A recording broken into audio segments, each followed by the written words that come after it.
When it comes to holiday gifting for guys, it's not always so easy. But thanks to Mack Weldon, it's super simple to find something great no matter which guy you're shopping for.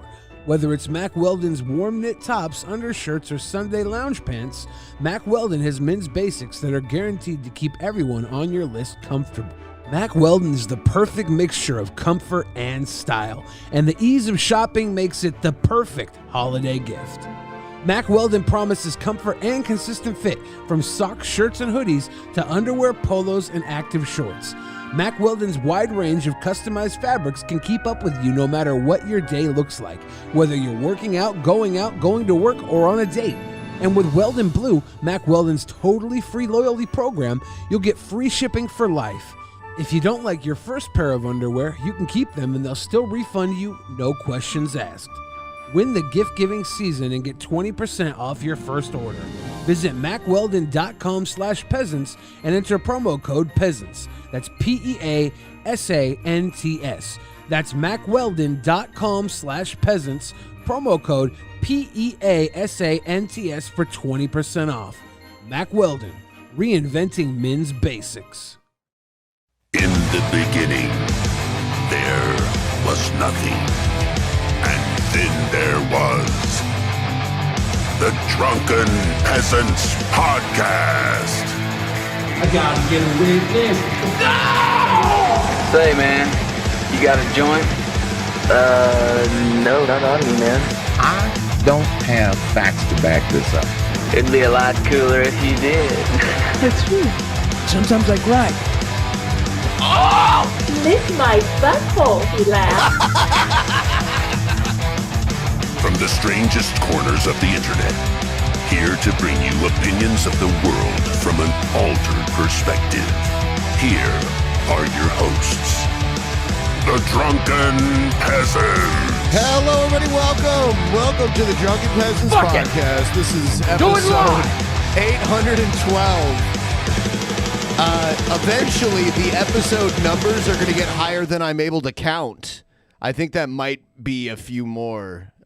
So after my counting has reached critical mass, Billy, you're going to have to start saying the episode numbers. Yeah, I'm really good at counting. Okay, good.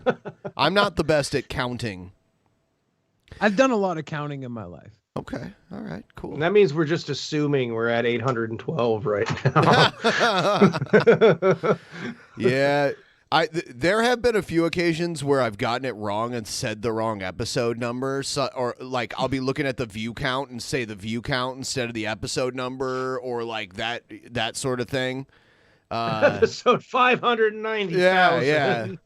Yeah. So, your man. Mike Tyson video, by the way, went over 500,000 views. Yeah. It's at like 549,000. It's the third highest viewed video on this channel as of right now.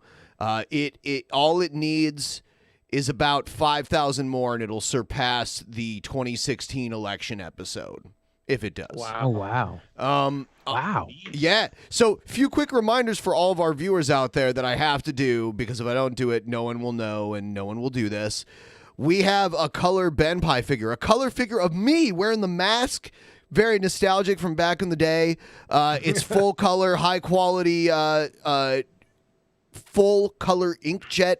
I'm just going to read this so I sound more intelligent. 4 centimeters tall, full color inkjet, high quality material, cured in forge oven. So check it out. Limited supply. Many of them have been purchased, but I do think there's some left. So check the link, order them. And when you do get yours, send me some pictures, because I'd like to see people with their color figures, because I don't even have one. I actually do not even have one. So, wow.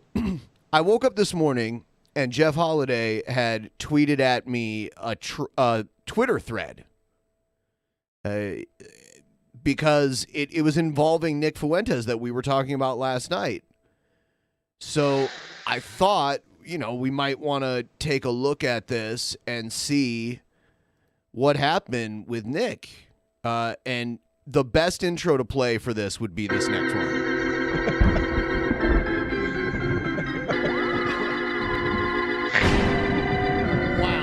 Turn off that goddamn internet. Don't touch me. Don't touch me. TP, are they going to touch me?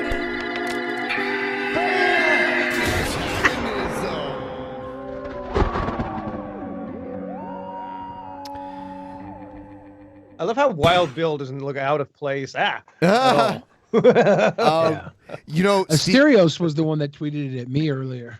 Stevie, before you left the call last night, I saw you laughing your ass off to the Joe Biden rap. Yeah, that was funny shit. Yeah. Come on, man. Come on, man. I had to watch it again earlier today. It's catchy. Yeah, I like it. So the first image I see in the Nick Fuentes thread, and I had to edit this because I think he was using someone's real name that I don't know if it's public or not. So here it is. This is the first thing I saw. This was from yesterday. Thank you, Chris Xavier. Here comes a TTS. Cheers for Stevie. Stevie brings a dark ray of sunshine to the DP universe. How sweet. Missed last night's EP Live, but it was awesome AF. Glad you liked it. Thank you. So he's complaining because, you know, the Timcast is a very popular stream that is right-leaning, but they don't want to have anything to do with Nick Fuentes, understandably so. So, yeah, they've had Destiny, Stephen Bonnell, and the Plato file, blank, sometimes known as Vaush. No, exclusively known as Vaush on the internet. The name that you put there, if that is his real name, which I don't know, he doesn't go by that on the internet. So you're posting it to be a cunt like you are, like your fans are, and I'm sure they'll be here eventually. So I can't wait for them to start showing up. Bracing for the storm. Yeah. Everyone please like the stream, because if we get more likes, it'll start showing up and recommended for people, and then Nick Fuentes fans will come eventually. They're so insecure, they're going to have to come here. They cannot not come here and defend their God Emperor Nick. They're gonna Zerg rush your chat. So if you had to do your armchair analysis on this, both of you guys, what do you think he's displaying here exactly? Childish country. I think there's a mixture of country, but also just complete obliviousness. What gives? Well, this is what gives. Tim Pool doesn't want people to think he's on the right? He has to be the most right guy on the show so he can curb all the left ideas into his ideal of his was he a classic liberal? Does he go by what I don't know if he Dave goes, Rubin dropped? I don't know if he goes by that. He does claim to be left, but he is he's a float in the middle. He's a Trump supporter, definitely. He wanted Trump to win. He's always doing this, a civil war's coming kind of thing, and he seems right-leaning, but I still don't think he wants to get involved. He doesn't want to dip his foot directly in the white nationalist pool. Yeah, he's playing it right. He's playing it to the point where he can attract both sides without flipping. Get ready, guys. The other side. Get ready. Get ready, guys. Thank you for the tip train. This is our Saturday episode. We do need to meet that wonderful goal that we've met more than for the last 2 years plus. So thanks. He feels like one of those people that like floats in the middle because he wants to push people to the right-leaning ideology, and that's the best way to do it. Is what kind of vibes I've always gotten from Tim Pool. I've always felt that if he didn't go on Joe Rogan with the guy from Twitter, he would have been irrelevant by now because he wouldn't have gotten the boost in popularity he needed. That did elevate him for sure. He was on Joe Rogan twice really fast in a short period of time. We had him on here before all that because we know his brother better than him. And and he was all right. Like, I don't agree with him on everything, but he was cool and everything. And then him and his brother had a dispute over their business, and now his brother is suing Tim. And he came on here and told us the whole Tim's brother came on here and told us the whole backstory, basically. Oh boy. Now, there's a lot of people who are saying that, are you dense, Billy? Tim Pool is not right. He's not right right leaning. Tim Pool is not right wing. And here's Come the deal. on, man. Don't lie to yourself. Even if he's not, this is what he actually is. He's the gateway drug to get people who are disenfranchised by the left over to the right. Yeah. If you don't understand that, you're fucking dense. Don't come at me with that. I'm actually a borderline genius. Okay. I play magic. I mean, you don't even need to be a genius to realize that. Play magic. You don't need to be a genius to look at him and realize that he portrays an image of being somewhere on the political spectrum that he isn't actually at. He's actually further than that. I know what I'm talking about. I have an Exodia.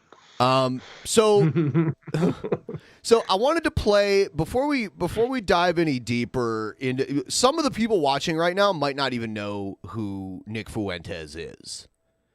I just want, for those of you that are watching right now, you're not aware of Nick Fuentes. I think most of you are, but I just want you to get a taste of what he's like. We'll watch a couple minutes of him talking, and then you can give me your opinions on him, and then I'll show you the rest of the stuff that happened to him. And I'm guessing you'll probably be like, yeah, that cunt deserved it. Here we go. Latino Groiper says, I know it's not related to the current topic, but what would AF do about homelessness and food insecurity? All right, so here's Nick Fuentes with his take on what should be done with homelessness and food insecurity. Big problems right now that we're experiencing. Well, the food insecurity thing to me is basically a meme. Okay, it's not a meme to people who are starving. Yep. Not a meme. Yeah, those Ethiopians are the best memers out there. Yeah. How they don't have any fucking food. The way their fucking ribs just stick out of their body like that, that's a funny meme. It's the funniest meme since Pepe the Frog. Based and starve build.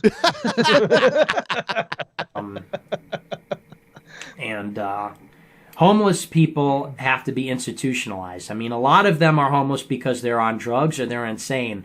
And people that are on drugs or insane should be put in facilities run by the government. You sound like a socialist. So you think anyone that's homeless should just be, the government should pay for a facility to just put them in? And with the amount of homeless that we have, is he going to foot the bill for that? Or is he going to say, I don't want to pay more taxes for my arbitrary institutionalization? It almost sounds like he's saying the government should build homes for the homeless, like, with their own money.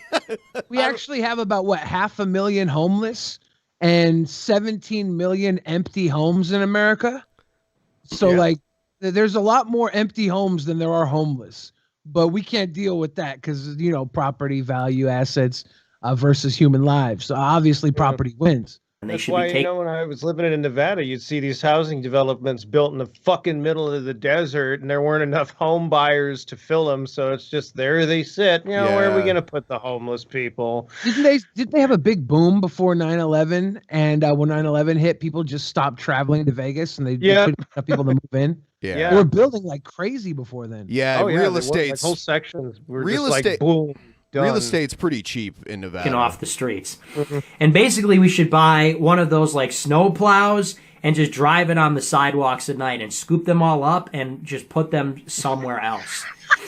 Because, don't get me wrong. I'm all for charity. I'm all for helping people out. But these are people that cannot help themselves. And you can't help people that can't help themselves. They just have to be put. I'm gonna Zamboni the homeless. That's my solution. Yeah, because people take this guy seriously. I don't know. I'm starting to think maybe people just follow him for the meme. Like it's funny to be edgy and be like, "Yeah, Hitler's Cookie Monster." Ha! Yeah, fuck you guys. It's like I don't know if anybody's serious about this. I don't know, but hashtag Zamboni the homeless is kind of funny. Somewhere and taken care of, and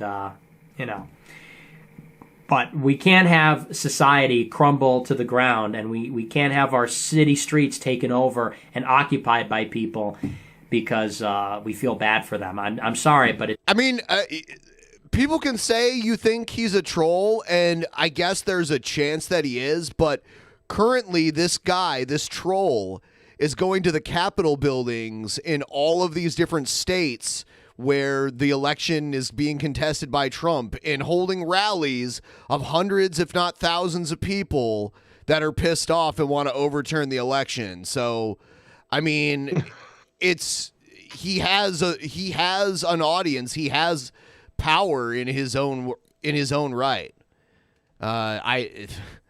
So it sounds like he's very serious about it then, because I mean he's talking about this with such conviction. Like he legitimately sounds like he believes his bullshit. Yeah. It's just there has to be a better way. So, a lot of these people, they literally just have to be put in something like jail. And not like jail in the sense that they that they're like imprisoned or something. Okay, so either it's jail or it's housing. The only difference between jail and housing, like at its base level, is like jail you can't leave. It's like a place you live that you're not allowed to leave, and then housing you can leave if you want. And it's like, it's easier to get drugs in jail as well. I was reading this comic called Judge Dredd, and I saw this great idea called ISO cubes for people. To just block them in cubes, and they get rid of the homeless. I mean, it's not to say that the homeless problem doesn't get bad in places. Like, you can see on the side of the freeway here, there's like tent cities from one median underneath the overpasses to the next. And I mean, it is a problem, but I don't really see that that's his solution to it is very sensible. I do Especially think the guy who hates socialism, Yeah, he does. Well, he's definitely going off on a social tangent here. It is. Socialist tangent. It is. I don't think ISO cubes would be that bad for like heroin addicts. They go in the cube. You give them enough heroin to just keep them dosed up every day. They definitely have to be institutionalized. How to clean up Seattle. Because that's what you see. These are not people that are like they can't afford a home or they can't have a home. It's people that like can't do anything. They can't. They're like they just are failed people, and they're people that without drastic intervention will not be able to be self-reliant and independent. What do you do with people like that? Well, I'll tell you what you can't do with them. Scatter them all across the city. And do you mean disabled people? I don't know. It's very unclear who exactly he's talking about. He means just homeless people in general. They need to go to something almost like jail that the government's going to pay for. Then the taxes are going to pay for the government's paying of it. Yeah. Right. Some homeless people do go to jail. Like they'll commit a small crime to get locked up for the night. That is true. They want to sometimes. Yeah. I was locked up with a guy who literally broke a fucking window because he's like, I needed a roof for the weekend. Yeah. I'm like, I've seen. Yeah, that happens. He's Nick Fuentes in his utopia, his garbage island utopia. Fuentopia. He wants. He doesn't want to see homeless people. So if you're homeless, you got to go to home jail, I guess. Instead of building a wall, Trump should have ran that he was going to build Trump towers all over and just house people, like affordable housing for everybody, homeless people, everything. And lift the Trump Tower. With the that's not going to work anymore. So maybe we open up a big facility somewhere and ship them out over there, and maybe they can make license plates or something. I don't know. So slavery. So you want to make them into slaves is what you're saying. Maybe we can name them gulags. I don't know. Make license plates I don't really or know anything. I just say crazy shit, then take it back immediately afterwards. What? Someone in the chat said many of them should be in mental hospitals, and that's probably true. But in a for-profit medical infrastructure that we have, mental hospitals are only going to take in people who can afford to pay to be there, or their families can afford to keep them there. There's no there's no public mental hospitals that just do that for free that I'm aware of. Yeah, people in my family really, worked. no. People in my family worked for like facilities for people who couldn't live on their own due to mental problems. And it's probably over the last 30 years, you would see how underfunded and even less funded things got to the point where the big facilities that would house people would then be contracted out to smaller houses, and then they actually move people into neighborhoods, fill them in houses, overpack the houses, and maybe weird shit would go down in these houses because they didn't have the supervision they would have in a bigger facility. Right. Damn. Yeah. So the accountability and the standards go down just with the funding. Damn. It can, yeah. Or you can have a good house with good people in it. It's 50-50, right? You don't really know what you're getting into. Fine, rare earth minerals, something like that. They could build Trump's border wall, but this is not working. It's not working when they're going to start shining your shoes and then they demand $50. I mean, like, that's not going to work. The border wall is never happening, and I told everyone that thought it was, all of you naive, cunty fucks that thought it was actually going to happen. I told you it won't. Not only did I not think it was going to happen because it was a waste of time and that it was ineffective, but I didn't think it was going to happen because you couldn't accomplish such a logistic feat in such a short period of time, too. No, nobody figured what the engineering costs on that would be. Just like how big of a fucking feat to just to build it. Yeah, and like people are like, oh, they had the Berlin Wall. Oh, they have a wall in Israel. It's like, do you realize the difference in distance you're talking about here? Like, the Berlin Wall wasn't really shit. It was the fact that you get shot if you went near it. It wasn't over 1,000 miles long, like the U.S.-Mexico border. It's insane. Nope. It's not going to work that you come outside Walgreens and they ambush you asking to buy them Gatorade. That's not going to work anymore. So you imprison you'll have them. To find a new way to get Gatorade, Nick. I'm sorry. You institutionalize them. For Gatorade? And maybe you think about asking for Gatorade. Out, you ascertain which ones are able to be freed. And maybe you get them. Damn. It's like the you subtle way he sober them talks up, about and maybe this you shit release is so them, dark. or maybe they can demonstrate they're self-reliant, and then you. Someone said, "What about China's wall?" China's wall was effective 1,000 years ago, and now it doesn't do shit. Like, and that's a real wall, by the way, too. That was actually built. It's a solid wall. It's not a bunch of fencing people can climb over. We actually have video of people. Yeah, I mean, we have video of people climbing over this wall, this fence, in like a matter of like 30 seconds, climbing up and then down on it on the other side. I'd love to see someone do that on the Great Wall of China. Something tells me that'd be a lot more difficult. Release them. Spider-Man. Right.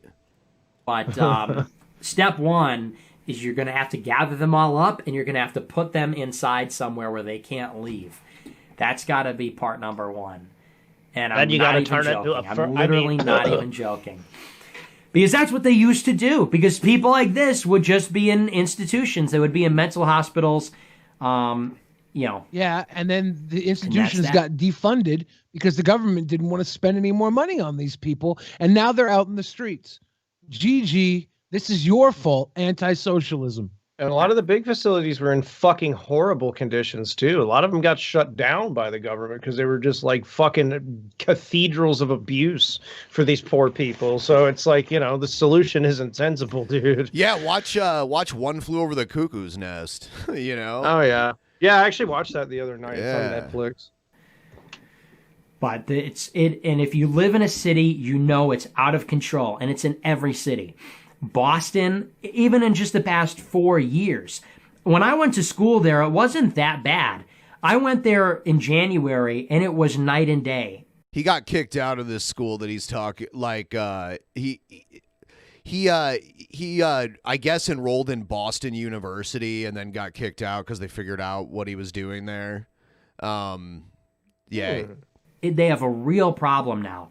Homeless people everywhere. They're all over D.C. They're all over Atlanta. They're all over L.A. and San Francisco. Okay, yeah. You make it sound like a zombie apocalypse. It's almost like South there's Park. It's almost like there's a problem that needs to be resolved. Like not just simply removing the people, but preventing the people from becoming homeless. Like you could put every person that's homeless in one of your weird homeless shelter things today, there would be new people becoming homelessness isn't a race. It's not like you're born homeless like through DNA. You have to attain grace in order to fall from it. Right. Andrew Alton just gave a super chat and said, how come those who preach life is sacred come up with the most inhuman and anti-life solution? Exactly. Well, yeah, I mean, It's true. What are you doing in that fucking GIF? With the super chat background. I was impersonating someone. Miami, they're everywhere. I thought you were sharding at like 1,000 miles an hour. I was impersonating someone that does that. And they it's not right because we are trying to live in a society here. Hey, excuse me, I'm trying to live in a society here. And they're in the streets, and they're a public safety hazard. They're doing drugs in the streets. They're leaving their needles everywhere. They're defecating in the streets. They're spreading disease in the streets. They're like a human biohazard. They're like a bioweapon. Not only that, but also... You're worried about them being the bioweapon when literally anyone can be a bioweapon now and take out, like, dozens of people? One sneeze can kill like 30 people now, dude. Yeah. Oftentimes they're aggressive. And why should that be our problem? People that live in cities pay lots of money to live in cities. You pay high property taxes. You pay a high cost of living. Jeez, I wonder why these people went homeless. Yeah. $3,500 a month rent's just so easy. I don't know what the fuck these people are doing. Get some fucking cash together. You're supposed to get something for that. You're supposed to get public services. What's more, our cities are supposed to be a reflection on our country. People come into this country and they see it's dirty. It's you've got scum everywhere. You've got people that are drugged out. I mean, what a gross over-exaggeration. I mean, all cities are going to have their kind of slummy areas no matter what.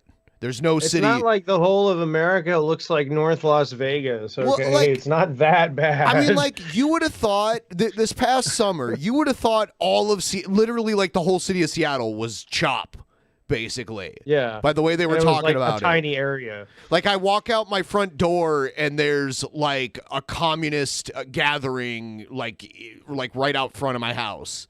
You know, wow. Like it's not like that. There was one part of the city that you could easily avoid if you didn't want to get involved in that. I mean,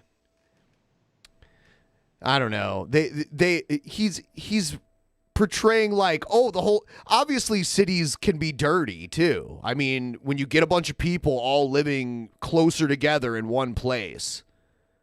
Well, yeah, I mean, you know, and it's also another reason why these people are homeless is because civic services and welfare services for people fucking suck ass, and not everybody can fucking qualify for that stuff nowadays just for a bunch of arbitrary reasons. Yeah. Like people trying to get on disability when they need to be on disability get denied 100 billion times. It's through no fault of the person trying to apply at all. Yeah. You know, so your utopia government, dude, does not fucking work the way that you want it to.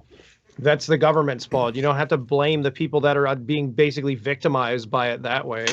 Yeah, so his shit is just exaggerations. He's trying to say, oh, the cities are supposed to reflect America, but they're so dirty and so scummy. There are places that are that way, and a lot of it has to do with economic disparity, mental illness. Yeah, it's funny. Like the most pristine, clean parts of the country are all these huge suburban neighborhoods where the houses are like $2 or $3 million, and all these snobby rich people don't do a fucking thing to help their surrounding communities.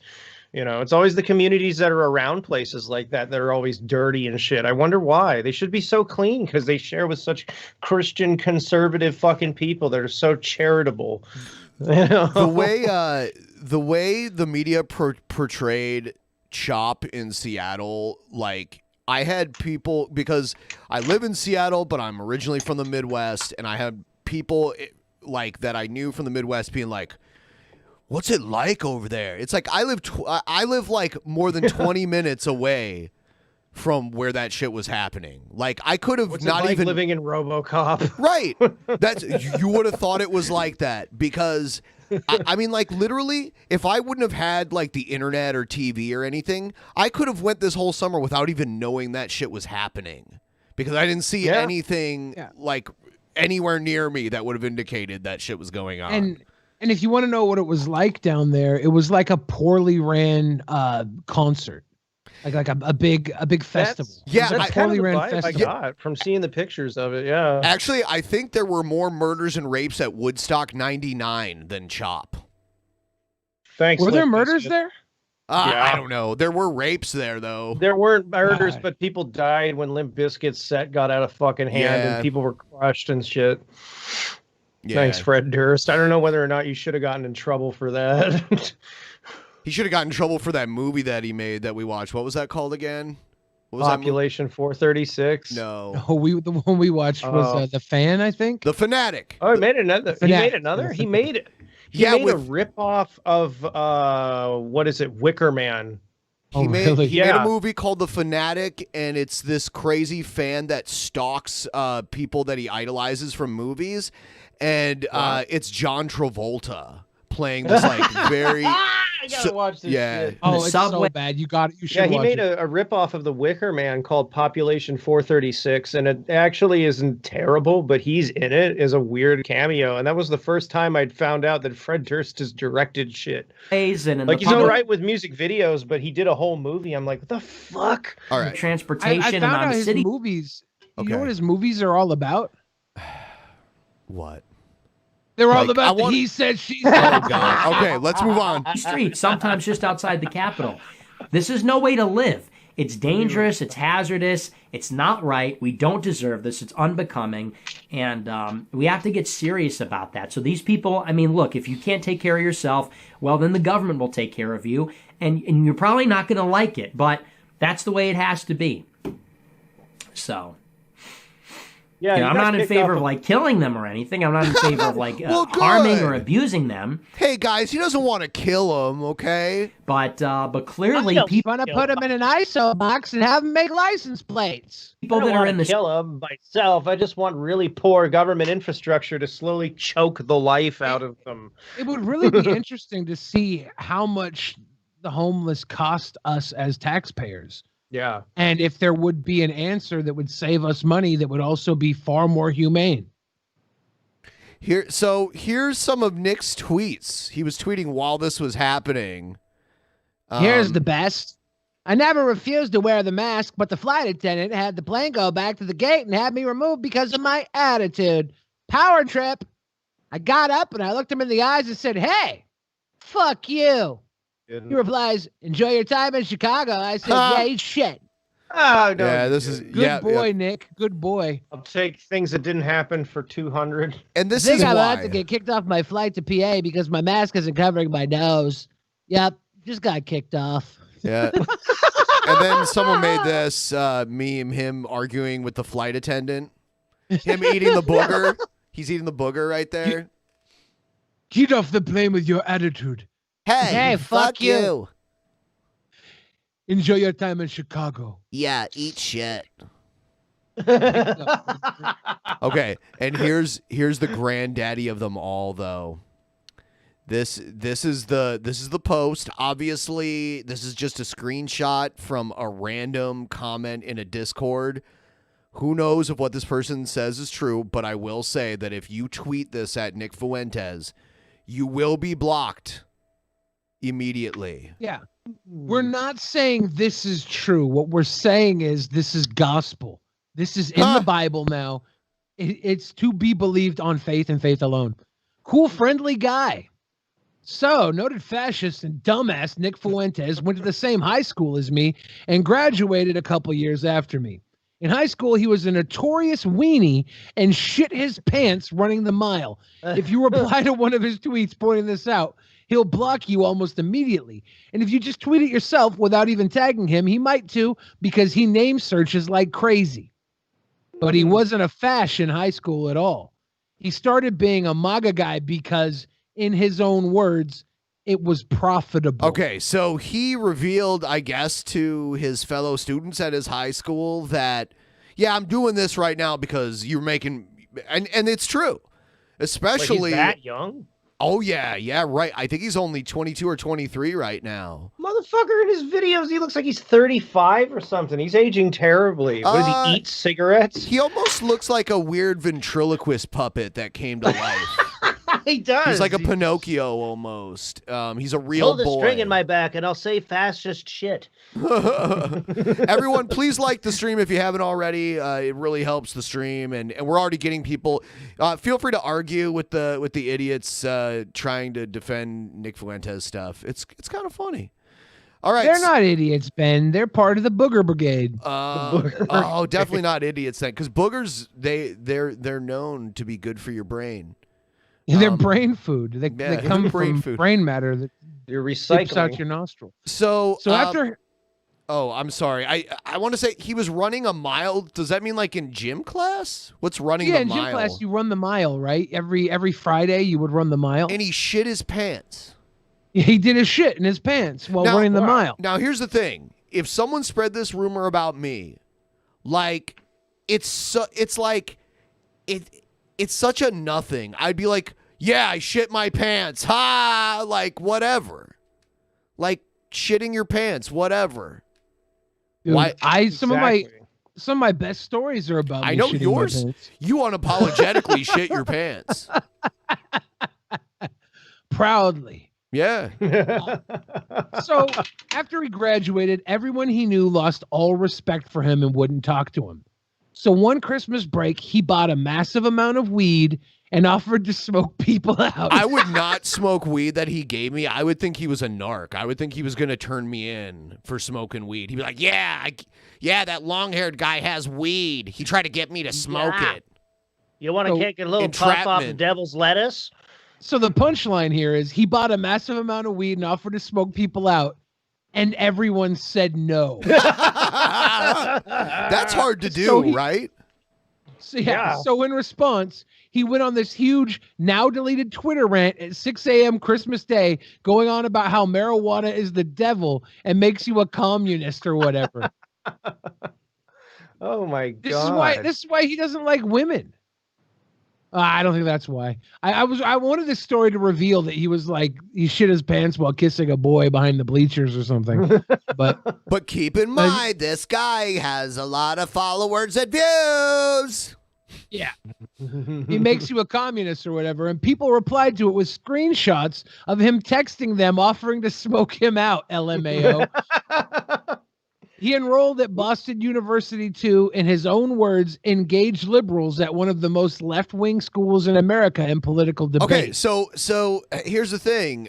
If a school gets wind that you're coming to their school to cause trouble like this and cause them a PR nightmare, they're just not going to let you in, or they're going to kick you out.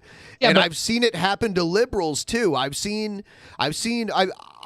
I knew a few people who got expelled from their college, or either that or they got their scholarships removed because they were involved in the whole Occupy movement, and they protested on campus at events that they weren't supposed to be at, and they got arrested. Like one girl I knew, she got arrested doing an Occupy protest, and they took away her scholarship and everything.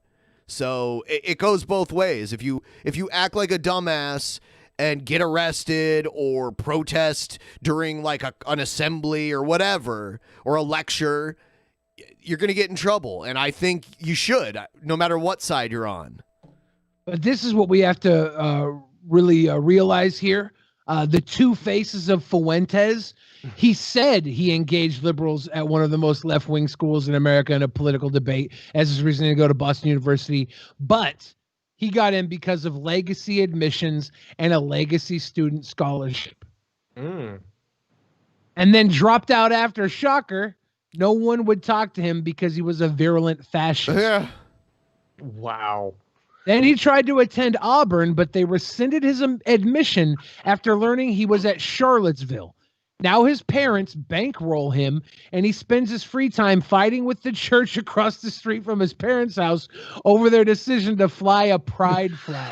Oh my Okay, and I do want to point out that there's a few things that I've heard him say recently that kind of lend credibility to the thing, like about his parents funding him. I saw recently he was doing a stream and he has all these new Christmas decorations, and he said his grandmother bought him Christmas decorations to show on his streams. So his grandmother watches his streams and buys him like a nativity scene. That's kind of cute. Is it? Yeah, and a cool friendly guy ends it with, just wanted to share how pathetic this dude is. So we don't know if that's real or not, but it is. Test the theory. just tweet go into one of Nick Fuentes' threads, get this screenshot and just tweet it at him. And see if you get blocked. Or maybe we'll get an answer. Maybe you know what? He could just say that's a lie. I would either say that's a lie, that's not true. This guy probably didn't even really go to school with me. Or yeah, I shit my pants. Yeah, I mean, not saying anything kind of lends a little credibility to it, because isn't that something the person does out of embarrassment? You know? I mean, you're just saying that Pepto-Bismol and Gatorade are two different things. You don't want to drink one or, of the two before running. Miralax. Miralax Sport. Yeah. All right. So now, go ahead. I was just going to say, now every time I go to the store, the homeless are outside begging me to buy them some Pepto. Yeah, here he is. So to get them out of the store, I just run around a few laps and shit all over them. See his Christmas decorations? Little addition to the We're a little weird Christmas set. I know I went live yesterday with a couple of Christmas decorations. I had the Nutcracker, the snow globe, which is my favorite. I love the snow globe. That's what it's called, right? It reminds him of cocaine. Water globe, snow globe. Coke globe. Anyway.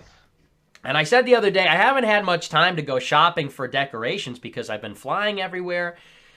I was in Phoenix, Atlanta, D.C. It doesn't end. And I'll probably be flying out on Friday to Pennsylvania. And get kicked off even more flights. Yeah. So this was right before. This was right before he got kicked off the flight. And later on, he talks about how he's going to go to Pennsylvania. Whether or not he's genuine or not, this is prime for someone like him to make some money and get a ton of attention, because all these idiots that believe Trump didn't lose, he can just rally them together and he can be a figurehead for them, and they'll give him financial and attention. They'll give him support, both financially and giving him attention and spreading this word. So I know why he's acting on this. I know why he's trying to fly all over the country. More on that in a moment, but you get it. I've been busy. I've been traveling. I picked up a couple of things at Target, and actually my grandma gave me this my top patron nativity set, which is a very nice one. And I guess she was... Why do you have... why is there a naked baby on your show, Nick? Like, why nude baby. Yeah. Why do you have that's kind of creepy how you have a little ceramic figurine of a nude baby. I don't know, man. Well, I guess it's like to celebrate the birth of like this cult figure, Jesus Christ. I think he just likes having little ceramic figures of nude babies. I don't know. What kind of degeneracy is this? Baby Jesus figures. Kind of. They do kind of that Mary, though, really does kind of look like a dildo. Watching my show last night, and she said the classic banana shape. Yeah, she's shaped like something that goes up a bum with like a reservoir tip to inch in initially before gaping to the full Mary, because you don't want to go full Mary right off the top, right? No, you don't. Said, it's a Christian movement. It's a Christian show. It's Christmas time. He should have something Christian on the set, and it's true. I guess a nutcracker and a snow globe with snowmen is Christmas-like, but the reason for the season is the birth of Jesus Christ. So she said he should have a nativity scene, and she gave me... The reason for the season was to get pagans on board with Christianity. That's the reason for most holidays. A lot of the holidays we celebrate, like Halloween is one too. They put the Feast of All Saints Day right next to Halloween to make it like, the day before the spirits of all the saints come and rid the world of all these evil spirits. It's a bunch of good excuses to get drunk. From Sam Hain. Yeah, dude, St. Patrick's Day is the greatest holiday for like the only reason it exists is like, drink.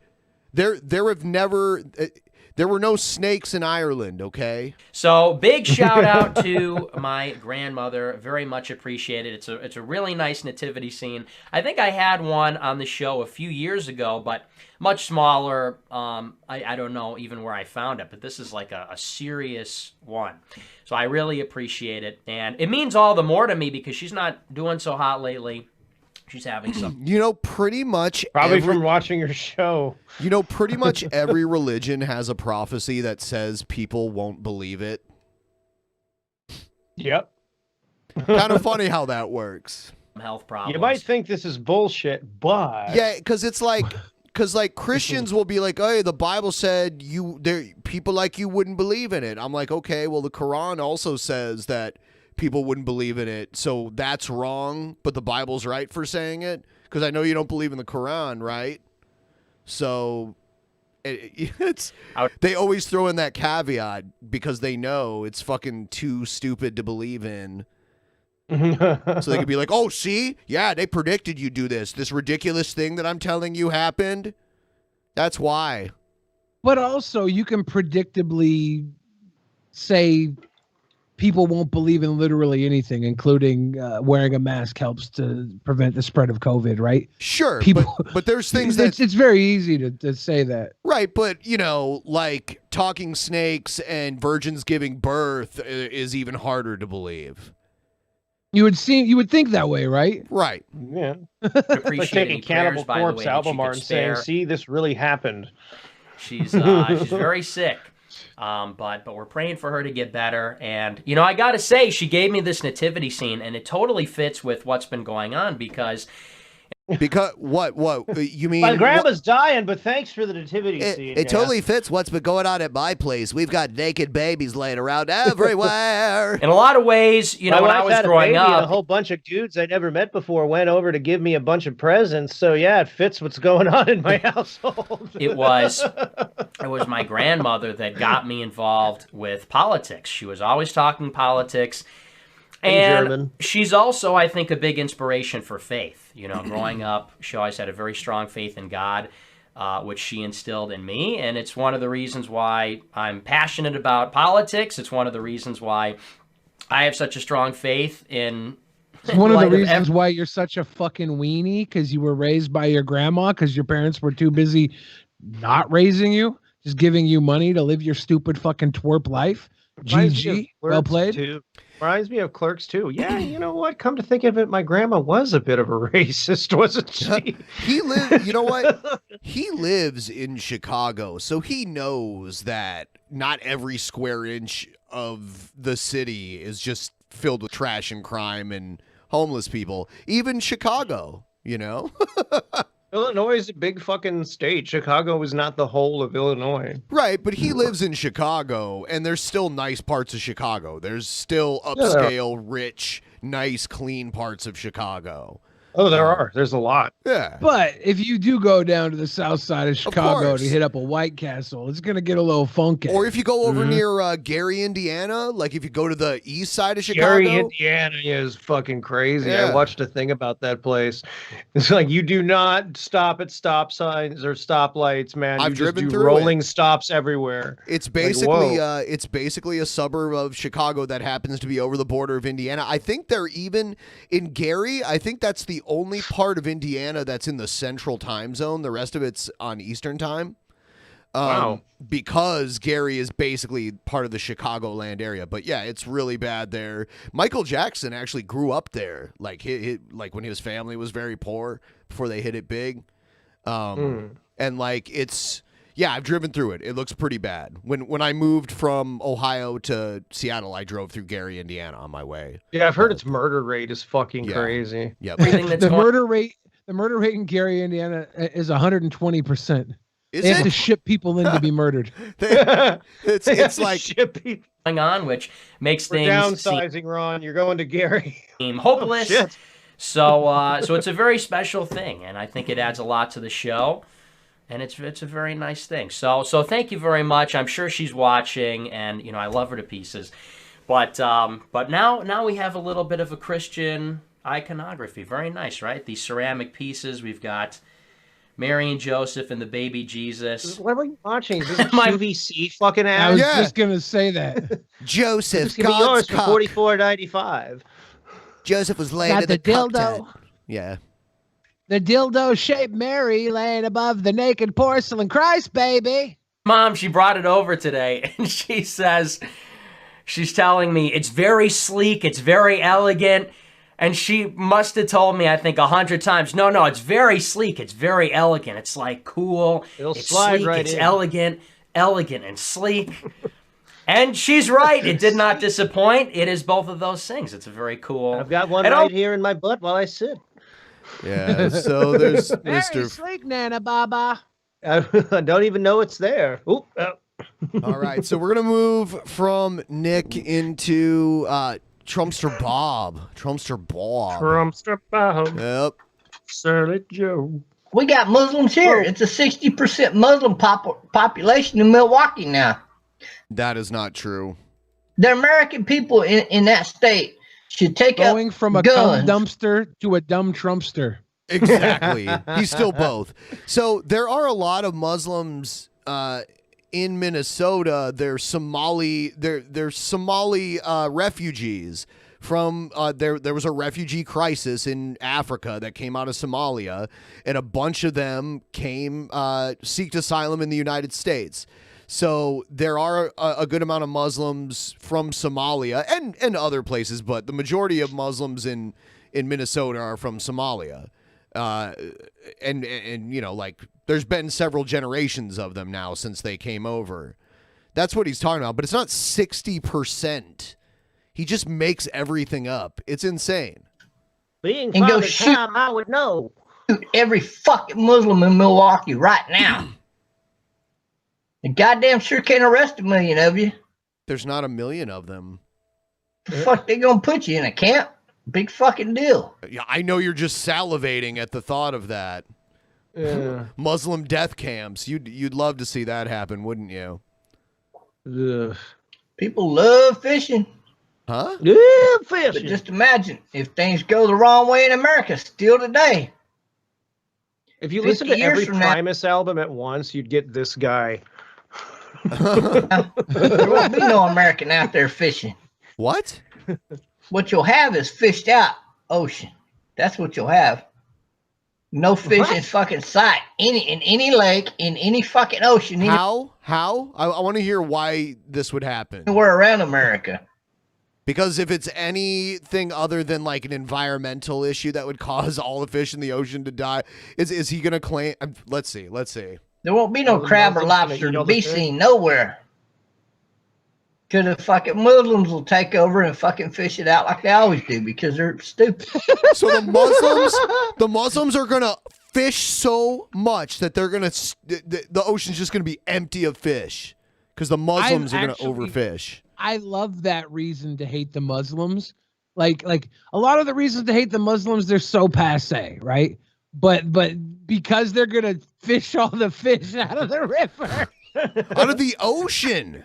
The literal That's why you see ocean. them all in the sporting goods section of Walmart trying to get them baits up there and take them dang old eat them all in the The vast and deep ocean will be the Muslims will just fish the fuck out of the ocean and there'll be no more Got one fish down there left. in the dang old submarine, bump up on the side of it. It's like, hey, Abdullah, what the fuck are you doing down here? I'm trying to eat all the fish. Muslim people are that fucking stupid. Well, it sounds like they're pretty smart if they can figure out how to fish all of the fish out of the ocean. That sounds pretty brilliant. The Japanese will ask him, how the fuck did you do it? Right. That's what you call evil, folks. All right, so Trump, Sir Bob.exe has stopped working. That was maybe next level stupid. I know. But how ballsy. Brilliantly to hate Muslims stupid. Because they're going to overfish your river. Yeah. What the hell am I going to do on my weekends now? All these Muslims is putting all the fish. I think Trump's raised something like $207 million to support his efforts to combat this rigged, stolen election. What now? Trump's raised like $207 million. He's pocketing that shit. Half of it, when you sign up, half of it straight up goes towards him pocketing it when you sign up for it. Right. And then the rest he can do whatever he wants with. And all of these lawsuits are getting thrown out, so he's not going to have these huge legal fees. Giuliani's making $20,000 a day. Hey, Feel good about donating that money, dumbasses. As much as I don't like Giuliani, I gotta give him credit for the grift, because all these fucking bozo idiots are giving the money away. You guys are stupid. You're literally just giving your money to Donald Trump for him to get rich. He's not gonna win the election. It's over. You're literally just making him richer. You're giving. I don't get it. Even if he does flip the election over, you still got grifted. He's a supposed billionaire. Yeah. He can't afford to pocket. He can't afford to pay for his own fucking election fight. He's making you pay, the fucking poor people who put him in the White House and gave him access to these amenities that he normally wouldn't pay for because he's a fucking cheap bastard. And now we pay for his shit. I'll tell you how he's playing forward to the chance. He built 4 new Trump towers. Each one of them are 4 stories. You know what? It's to own the libs. That's why I greatly remortgaged my house for Daddy Trump. Yeah. I want to see G-Man, Trumpster Bob, Brett Keane, and Von Helton live in a streamer house together. I would be watching that 24/7. Yeah. There's just one crock pot in the middle of the house. They feed off of together. Yeah. They're running around farting and spitting and being racist and hating. They love each other for like 6 hours a day and hate each other the other 18.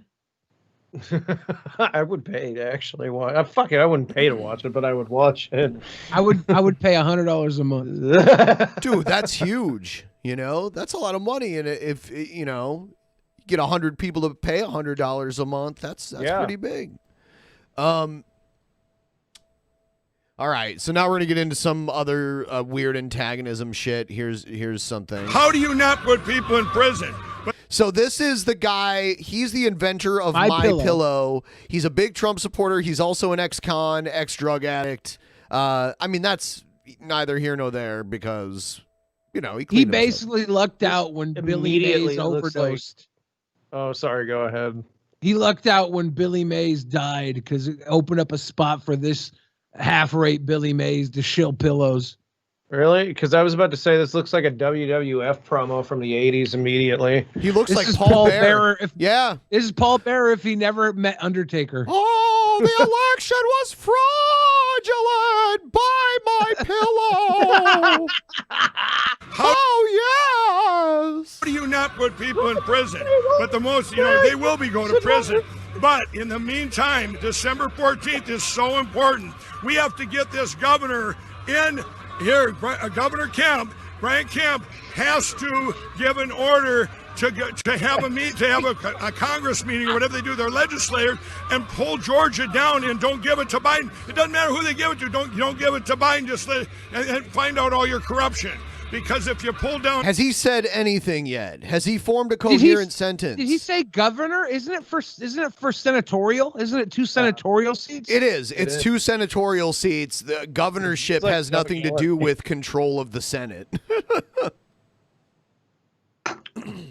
Georgia, I don't know if this guy's qualified to sell me pillows, let alone an election. No. And crooked Nevada. Now nobody has 270, and then it goes to the December 14th vote, and Donald Trump wins the election. Wow, I love your passion. And Could you imagine the Super Bowl being over for over a month, and people still arguing that the team that lost actually won, and that they're gonna sue to Isn't show that what they did with the Patriots though when they got caught cheating? No, they got sanctioned prior to the game, and surprisingly enough, lost the Super Bowl that year because they weren't allowed to use their tricks that they were using all that year to help them win. Motivation. I like how the guy didn't even say that. I like that you're right. He's like, I like your enthusiasm. Yeah, that's all he could say. What's this? Oh God. Alrighty, boys and girls. The little red sign says we are live, we are live, we are live, and it is. Man, so. I look rough in 40 more years. And I was in a live hangout a day or so ago, a couple days maybe, whatever, but I was in a live hangout. And I brought up the fact that there is circumstantial evidence. Do his hands look like sausages, or is that just me? Yeah, they're little sausagey fingers. Yeah, sausage fingers deluxe over here. He's there wiping the boogers out of his eye, and I'm like, is he trying to poke his eye out with a sausage? But it's just that the Democrats I'm fatter than he is. I don't have Vienna sausage hands. People's previous addresses and using those previous addresses as a means to give votes to Biden. For example, thanks to some fat piece of shit that lives in Canada by the name of Bernie Chrysler, and before you try to flag me, his name is public domain, so fuck off. We don't know who you're talking about. Just get to the point. Die. Good old Ernie. I sped him up because he does talk all slow. my fucking information out there, my birth state, my birth city, people that knew me down there, and all this shit, totally against my permission or my will.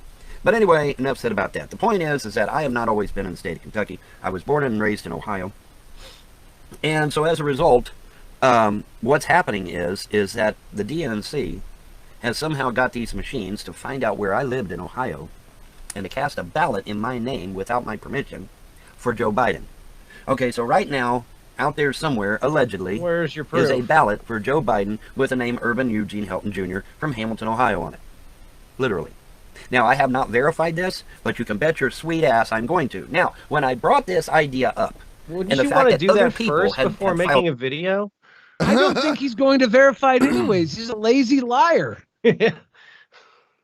Actual affidavits on this particular matter. Of course, the trolls come into the live show. Oh, Von Helton, you're full of shit. The Democrats would never do something that despicable. It's just... Oh, yeah. Hamilton, Ohio's like down near Cincinnati. So he's from Southern Ohio.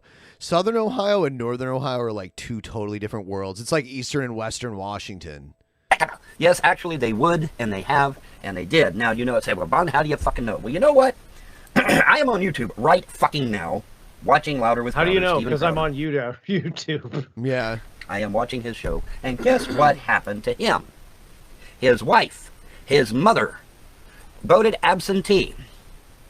Got no idea where their votes are at. To track their vote, can't find the damn thing. But what's even more interesting is that Mr. Crowder didn't vote in Michigan. He voted in Texas. So when he goes to Michigan and tries to track his wife and his mother, just on a lark, he puts his name in there. Guess what happened, kids? Oh, Steven Crowder in Michigan voted for Joe Biden. What about that shit? Isn't that fucking amazing? So here's what to him. If you don't know if it happened to you, so you're going to make a video just relating your experience vicariously through another person? That doesn't work, dude. What we're going to do, boys and girls, here's what we're going to do, kiddies. I want every motherfucker that's had a change of address, I want you to seek out that change of address with your previous name, and I want you to see if you voted for Joe Biden in this election, because I'm under the assumption now that that is indeed the case. That is indeed the case. I know I did because I did. Checked it. It happened to him. They literally used his address and his name in Michigan without his permission or approval to cast a ballot for Joe Biden. There's no proof of this. Literally. He's talking about it now over on his YouTube page. Now, yeah, meanwhile, Steven the Crowder vote for talks his about wife all and kinds of crazy fucking shit. his mother, who are staunch conservatives and who voted for Trump, we can't seem to find those votes. You go on the Michigan website to track those votes, can't seem to find them anywhere. All right, I'm done. Because, like, literally everything he's saying is untrue. But, I mean, all you can really say about it is that that's not true. You know, no one voted for Steven Crowder in Michigan. It's ridiculous. Well, I mean, a lot of this is predicated. Well, see, look, they use these machines and they can be easily manipulated and stuff. And I'm like, yeah, but is it your parties that funded their usage for the last few years? If you knew these problems were inherent, why the fuck didn't you do anything about it beforehand? People act like people act like mail-in voting is this new thing that we're just now experimenting with, that like we don't know how to make it secure or anything, but literally the state I live in has been doing it for over a decade, and they've had time to investigate fraud, and they found little to no, like negligible amounts of... It's been around for a long time, because I remember that my grandparents would do mail-in ballots and stuff when they were still alive. I mean, you know, because they just didn't want to travel to go to the fucking ballot place. Yeah, you're talking like absentee ballots. In our state, in Washington, that's the only option, is mail-in voting. Like there's no polling places, there's no in-person voting. It's all done by mail. And it's been done for over a decade, where that's all we do. And there's no issues with it that would... it's negligible amounts of either inaccuracies or attempted fraud. Yeah, it's funny. The time it comes to when the person they wanted to win didn't win, all of a sudden, all this shit just doesn't work. You know? God, it reminds me of like when the Bush fucking election happened when I was just a kid, and they were talking about, oh, see, it's not a vote because this little piece of paper is hanging off or whatever. The hanging Chad. Yep. Hanging Chad sounds like somebody's standing outside with his dick hanging out of his pants. Alpha male. I gotta tell you guys though, I've seen the videos. Now, you guys follow the deep state media, but I've seen the videos. Suitcases just happen to show up at 2 a.m. when they're counting ballots. Donald Trump is going to reverse this decision, and because they spoiled his first run, he's going to get a do-over, and then he's going to run again. We've got 12 years of Trump coming. I know it. That's why I donate $1,000. Oh my God. You're good at that. You should be like a troll. You just go into a chat and just say stuff. Like, say the dumbest shit you can that you think will aggravate the other people in the chat. That's all. If people didn't like or respect me, I could totally do what Nick Fuentes does, but I don't see the point. People like and respect me. I want to see a psychiatric evaluation of internet trolls, like people who actually, like, not like Nick Fuentes. I mean the anonymous ones. The ones who, like, it's their hobby to be cunts on the internet to get reactions out of people. I just want to know what psychological profile they fit into. It's fascinating to me. Like, I would never spend my free time doing that shit. It's usually like very highly intelligent people. Oh my God. I'm not asking you. I don't want to. No.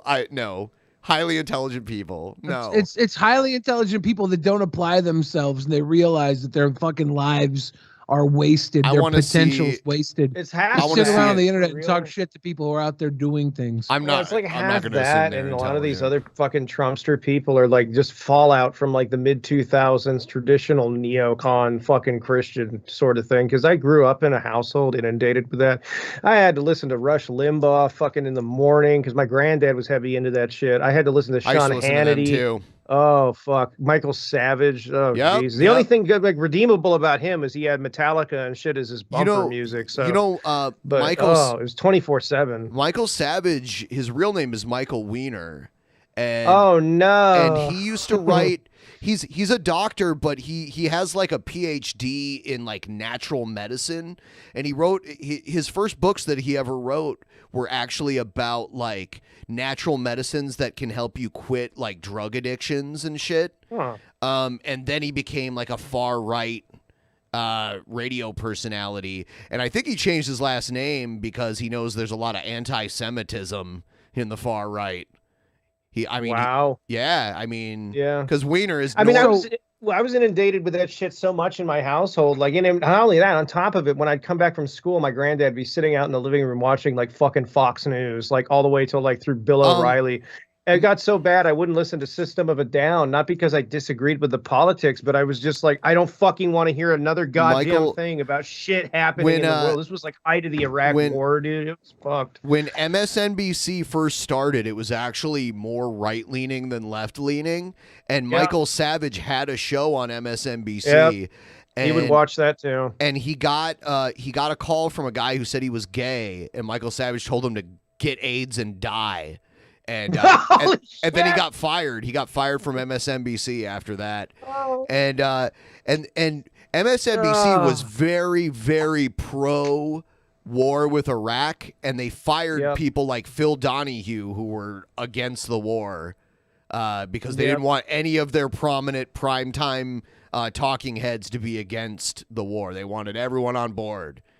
I mean that was the household I was in. I mean, what do you think turned me into such a big edgelord, But so like hearing all of this shit that people like this guy fucking talk about, I know where it comes from because it's just such a closed off echo chamber of a mentality. It's just such a fucking locked in purview and fucking closed-minded purview of the world. It's ridiculous. I don't know how these people think it applies to reality because it's like you've had so many decades to watch this fucking backfire.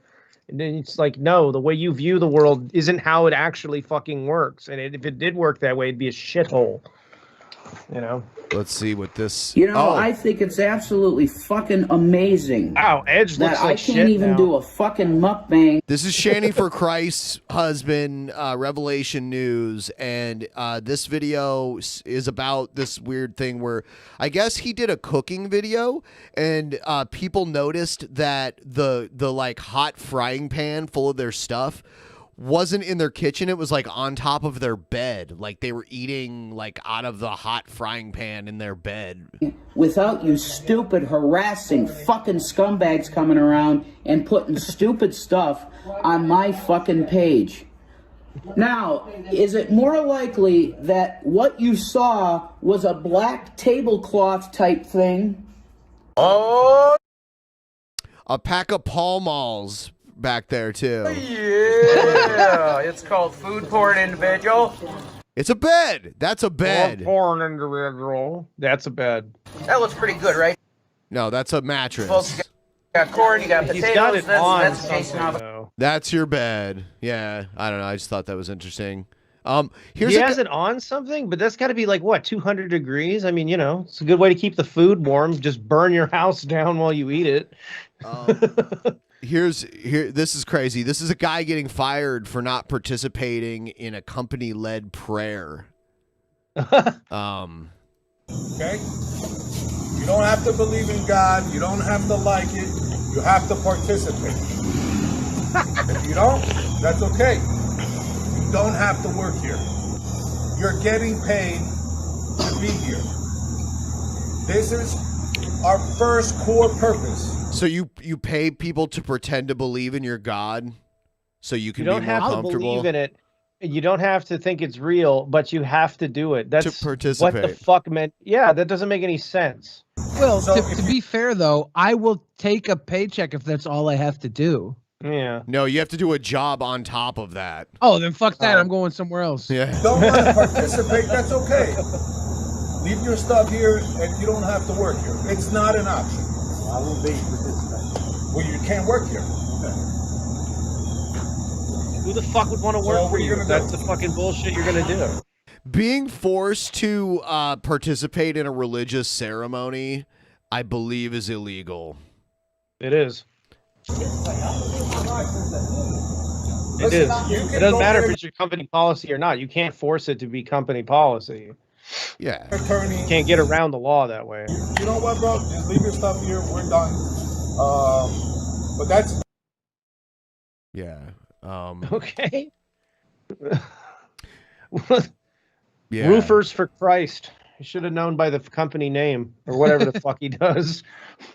Let's see. Carpenters for Jesus. That'd actually be a good business, though, for a bunch of Christians, and they just have a big Buddy Christ, on the side of their fucking work van. Yeah, the hand of God carpentry. There you go. Don't trust your carpentry needs in just anybody's hands. Go with the hand of God. Oh, here's an article about it. Company eviscerated on Yelp after video purports to show owner firing employee for refusing to pray. Did they have to find the picture of this guy where his chin is sinking into his neck? The only picture of a man's face is being swallowed by his chin. Holy shit is the caption. The wrath of God may be powerful, but the wrath of Yelp reviewers might come a close second. A plumbing company in North Carolina found its ratings sinking faster than Noah's neighbors on Wednesday after a video began circulating purporting to show an employee being fired for refusing to pray. The clip, shared on Reddit, appears to show the owner of Aurora Pro Services in Greensboro telling his employees in the parking lot that they have to participate in company-mandated prayer. Yeah. Quote, you don't sense. have to believe in God. You don't have to like it. You have to participate. If you don't, that's okay. You don't have to work here, the boss says. You're getting paid to be here. This is our first core purpose. So if you don't want to participate, that's okay. Leave your stuff here. You don't have to work here. It's an option. When one employee objects, he is cast out. Well, you can't work here, he tells him. So what are you going to do? Listen, you can go get an attorney. Leave your stuff here. We're done. Wow. Yeah, He may regret. Greensboro, that makes a lot of sense. Within hours, the internet did its thing and began leaving reviews on the company's Yelp page, and they weren't exactly high praise. Why am I leaving Aurora Pro Services a bad review? And Jesus told me to. It is my first core purpose after engaging in voluntary prayer. The Lord has shown me the light. Aurora Pro Services is an unjust and unfair company that enforces their beliefs on others and treats their employees poorly, one wrote. Wouldn't provide service unless I join them in prayer. Yeah. So I agreed, but they got super scared when I lit a pentagram on fire and began chanting. Just left without a word, another recalled. My God. Denied me service because Jesus isn't my homeboy, a third claimed. I need someone to fix my roof. Guys said only thoughts and prayers will fix the problem, a fourth added. Many pointed out that according to U.S. employment law, sacking someone over their religious beliefs or lack thereof is illegal, and predicted the company was destined for a big lawsuit. Yep. Personally, I'm a follower of the Catholic Church. Haha, JK, religion is for children. This guy needs to be sued to the end of the world and back. Forcing your religion on others is illegal as hell, you idiot. One more barbed. I could call the owner a bunch of things, but broke is probably the best descriptor of what he will be once he has to pay for the settlement for discrimination and wrongful termination upon another. Dude, and this is the sort of thing the ACLU will help you out with, too. Yeah. Yeah, the ACLU likes cases like this. Yeah. I almost feel bad for them. They did this to themselves. God hates people who interpret his words for hatred. Jesus turned the other cheek. Neither said fire people who don't want to pray. Y'all are stupid. Hope the owner has enough money to pay his former employee, said a third. One reviewer quoted a Bible passage from the gospel according to Peter. So I exhort the elders among you as a fellow elder and witness of the sufferings of Christ, as well as a partaker of the glory that's going to be revealed. Shepherd the flock of God that is among you, exercising oversight, not under compulsion, but willingly, as God would have you, not for shameful gain, but eagerly, not domineering over those in your charge, but being examples to the flock. Damn. When you get Bibled over your own stupidity, that's gotta suck, you know dude. what? You know what? That's not a Yelp review. That's a quote from Raven WCW circa 1998. Nevermore. Quote the Raven. I did pull up the Yelp page just to look at it. There are some interesting reviews here. There's quite a few of them, too. Floating law. Yeah. Title VII of the Civil Rights Act of 1964. Title VII is a federal law that protects individuals from discrimination based on religion.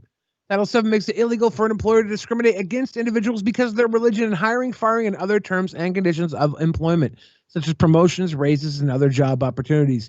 Title VII also requires employers to reasonably accommodate the religious practices of an employee or prospective employee, unless to do so would be an undue hardship on the employer.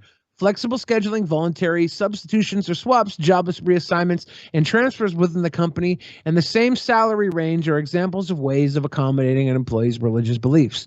Put simply, this means that employers cannot treat employees more or less favorably due to their religion, and employees cannot be required to participate in or refrain from participating in a religious activity as a condition of employment. Beyond this, employers must also take steps to prevent religious discrimination from other employees. Finally, employers may not retaliate against employees for asserting their rights under Title VII to file a discrimination claim, discuss salary with other employees, or serve as a witness in someone else's discrimination case. In addition to the federal law, most states also have laws that make it illegal to discriminate on the basis of religion. Some states may also provide additional state law protections for workers against religious discrimination, and may also have to provide additional requirements beyond those required under federal law for accommodating the religious practices of employees. Wow. I mean, simply put, don't do this shit. Look, if you guys watching right now happen to be Christian business owners, don't make your flock pray, or don't make your employees pray. Sorry, not flock. But I can speak from experience. Greensboro is just fucking full of shit like this. It is literally Bible Belt hell. Oh, yeah. Here's Anastasia R. from Olympia, Washington. Oh shit. She's all the way from Olympia, Washington. What does Anastasia R. have to say? Oh, Anastasia shit. R. Where was she's from our neck of the woods. I don't know. You had her for a second on. when you scrolled down. OLYMPIA. There you go. It is disgusting, illegal, and bullying behavior for an employer to force an employee to pledge allegiance to their own religion. No one should ever use this service again if they care about employee rights and religious freedoms that are protected by the Constitution. Okay, Snowflake. Yeah, these people have been getting slammed since fucking Thanksgiving. Jeez. Strawberry Shortcake says Billy was pro-Trump in 2016.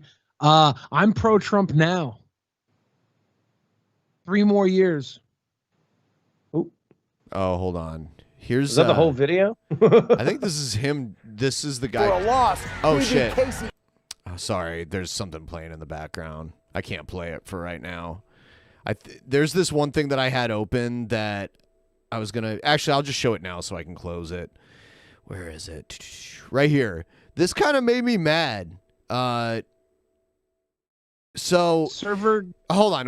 Like you know how around Christmas time, people who have extra money to spare will randomly give like a $2,000 tip to servers. That's what's happening. Yeah. But this fucking restaurant won't give it to the server. They're keeping it. Well, is it the restaurant's keeping it?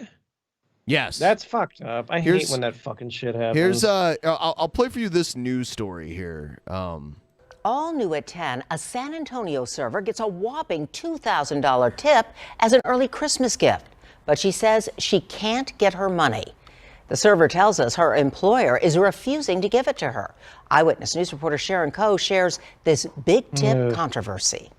This is the bill that brought Emily Bauer to tears. I was like, wait, and I opened it and I just started crying. A $2,000 tip with this sweet message that said, I remember years ago we covered this story where this woman like hit this like, it was some stupid amount of money, like $10-20 million jackpot on the slot machine at this casino, and the casino was like, oh, this slot machine isn't supposed to pay out that much, so we can't give it to you. It's like, what? Merry Christmas. Keep working hard. Programmed to have the I amounts had of 2 money boys. I was just like, oh my God, I've never had a Christmas where I can just be able to like splurge on them. On Sunday, Bauer was working a lot of tables at Red Hook Seafood and Bar located on Northwest Loop 410. Mr. Krabs. And the man who left the tip took notice. I'm sorry, I know I'm being slow.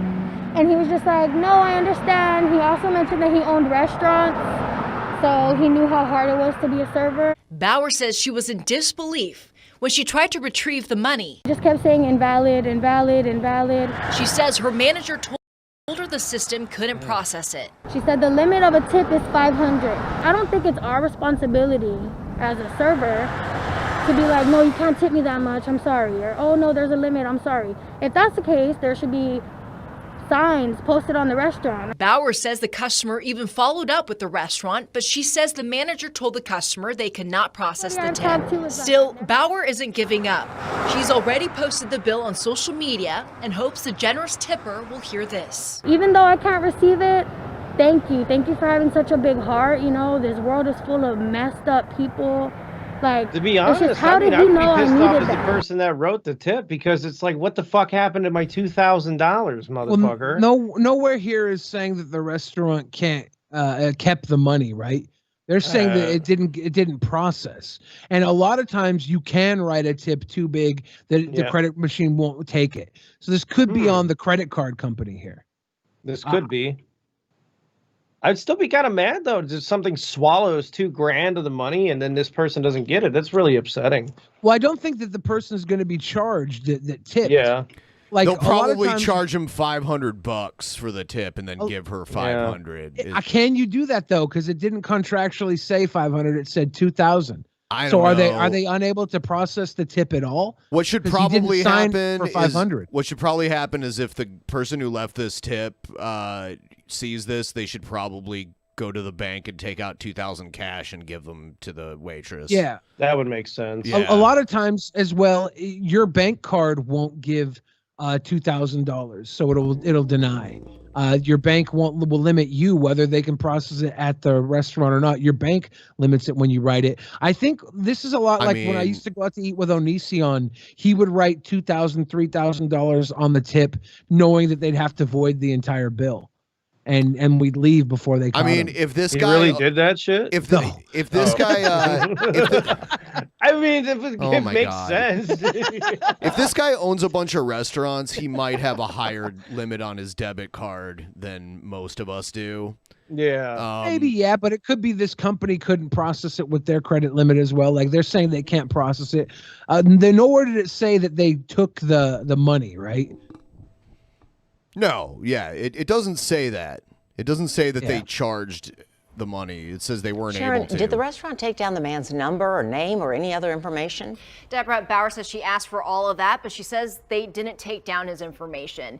Now, we reached out to the general manager to get their side, but did not hear back. We will update this story when and if we get a response.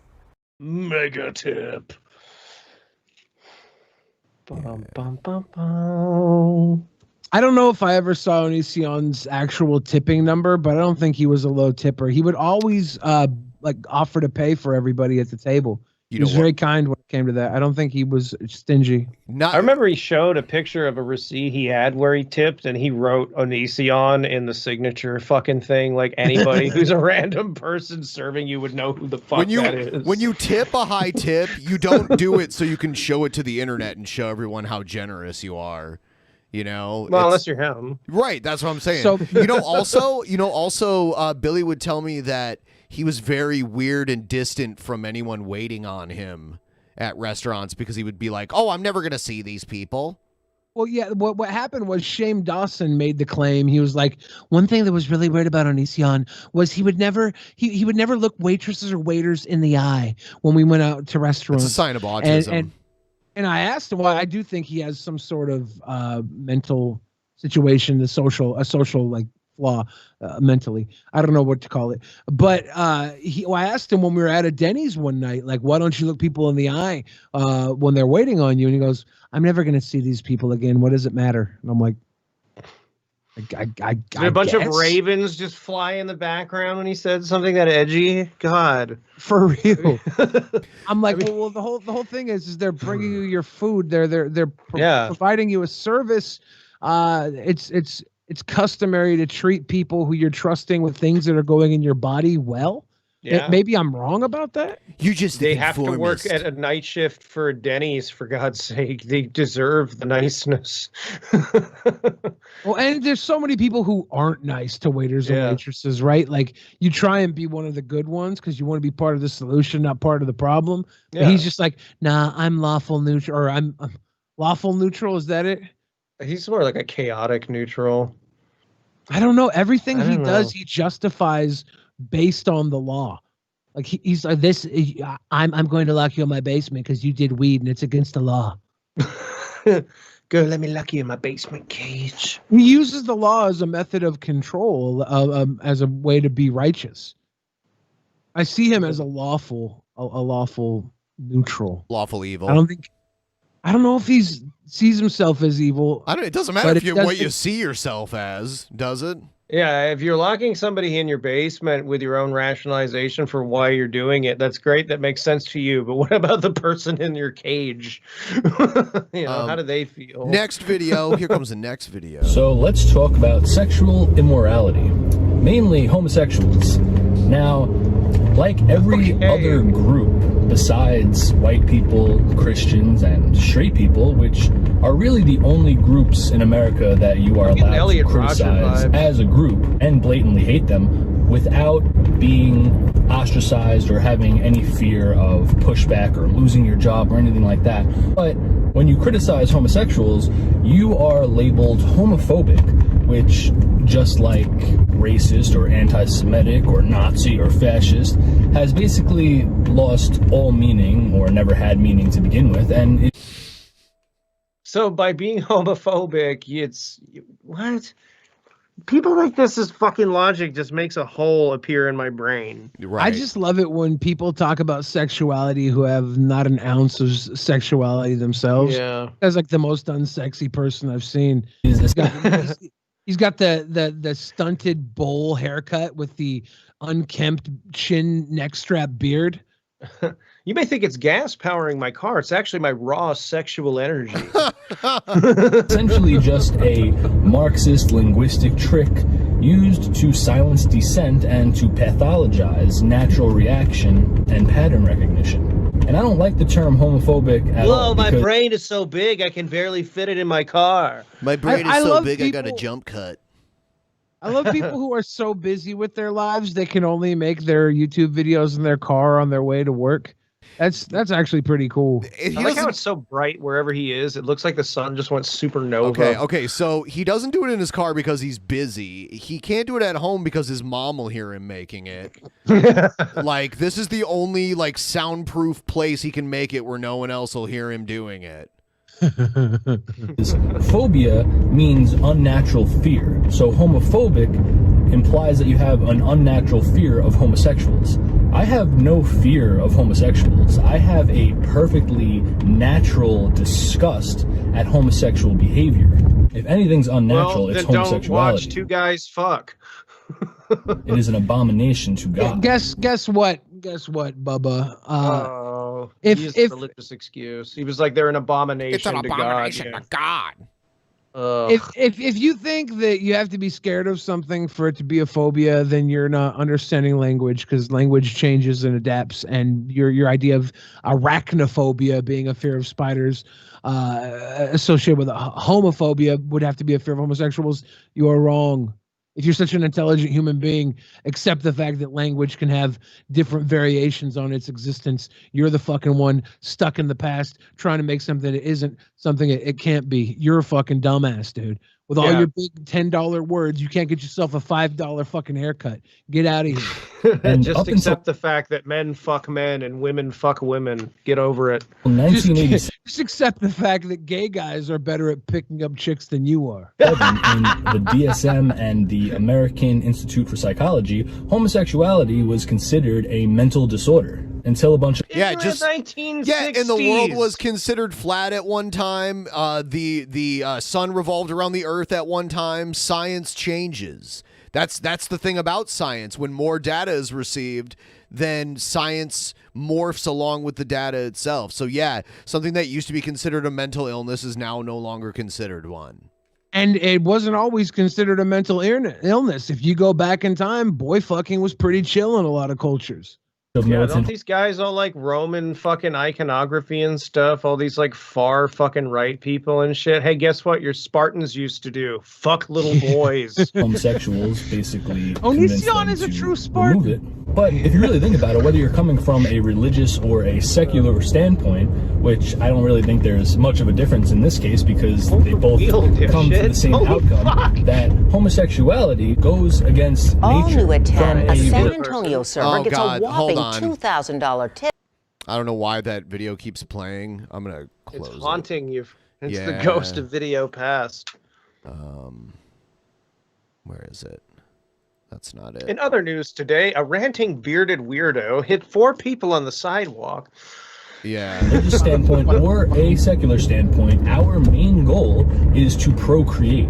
As humans, our biological needs are to spread our seed. That's why we have sexual desire. That's why Don't say sex that is again, pleasurable, dude. so that we have that sense and instinct to carry on. So are you advocating for sexuality only for procreation? But then if you want to get all fucking physical about the body, all biological, why do men have the pleasure erogenous zone in their fucking anus? Well, why is the G spot on a man in his butthole, dude? That's telling me right now that God was like, hey, we made you and we made you so you could take a dick up your ass. Here's the benefit, because that's why women have it in their vaginas, so that they get they want to have sex, they will procreate. This is very true. Species. So if you are unwilling or incapable of doing the main biological necessity that you were put here to do, then clearly there is something wrong. Now, do I think that homosexuals... There is something wrong. Yeah. choose- We perfected civilization, so we don't have to fuck to continue. We could be a zero breed population and still get enough people She's who coming like a thousand keep us cheetahs. going. Ah, yeah. Oh, she's coming like 1,000 cheetahs, Kayla. Thank you. Does this guy think that human beings have no autonomy outside of just reproduction factories? Is that what we are? He thinks whatever he has to think to get his message across to the people that like to watch him in his car when he's driving to work. I feel like he's about to take a hit off a vape pen.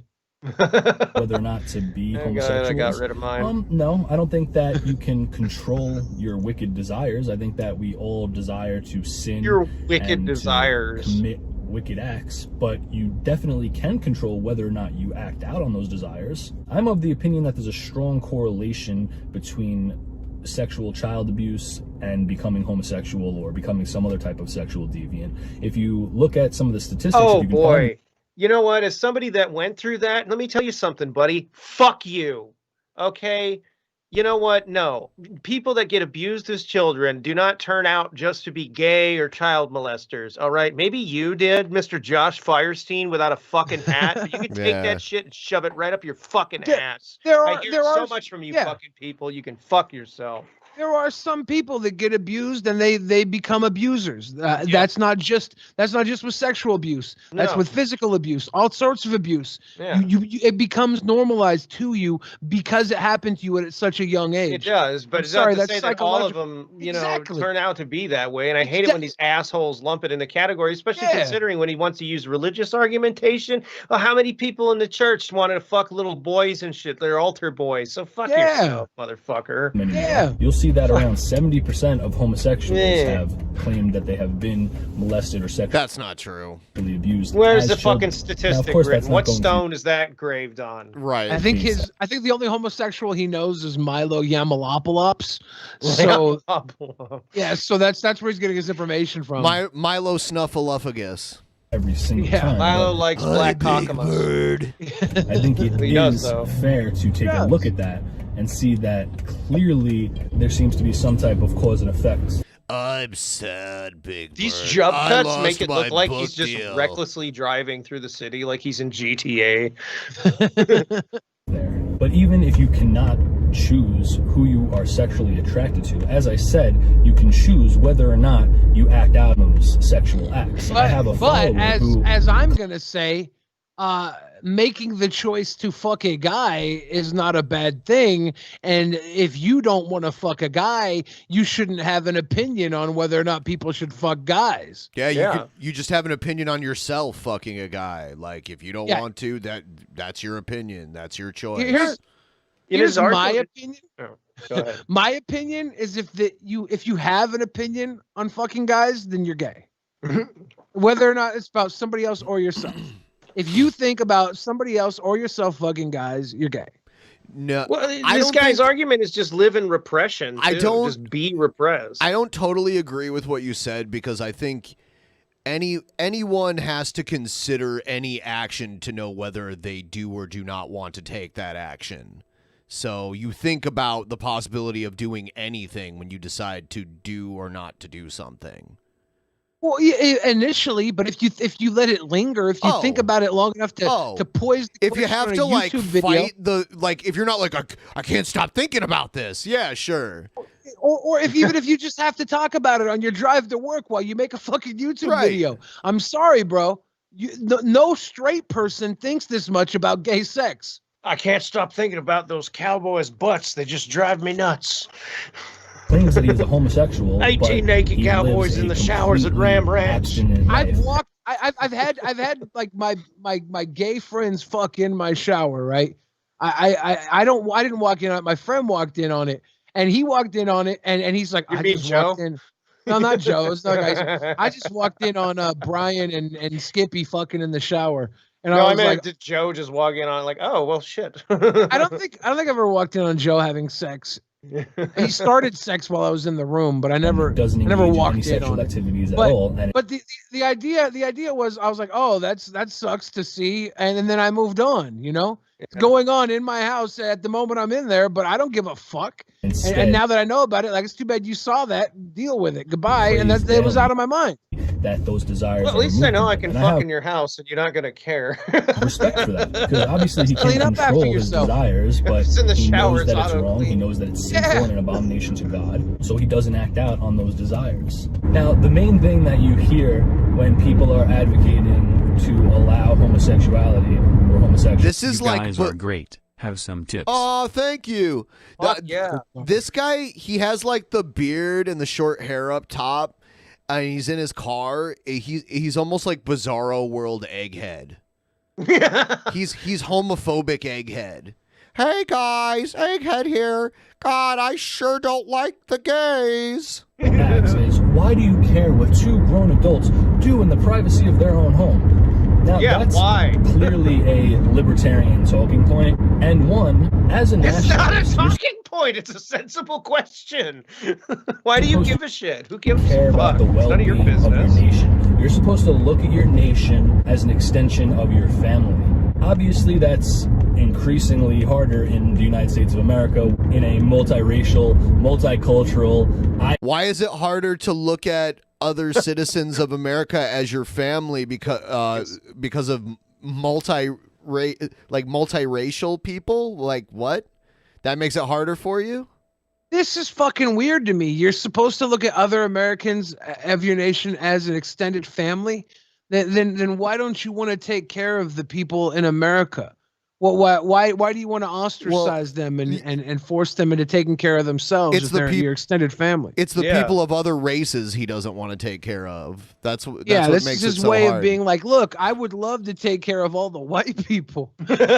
Yeah, basically that's basically what he just said. Ideologically irreconcilable country is ours, but your nation... So you only want to view your countrymen as your extended family if they're the same race as you and they have the same political ideology as you.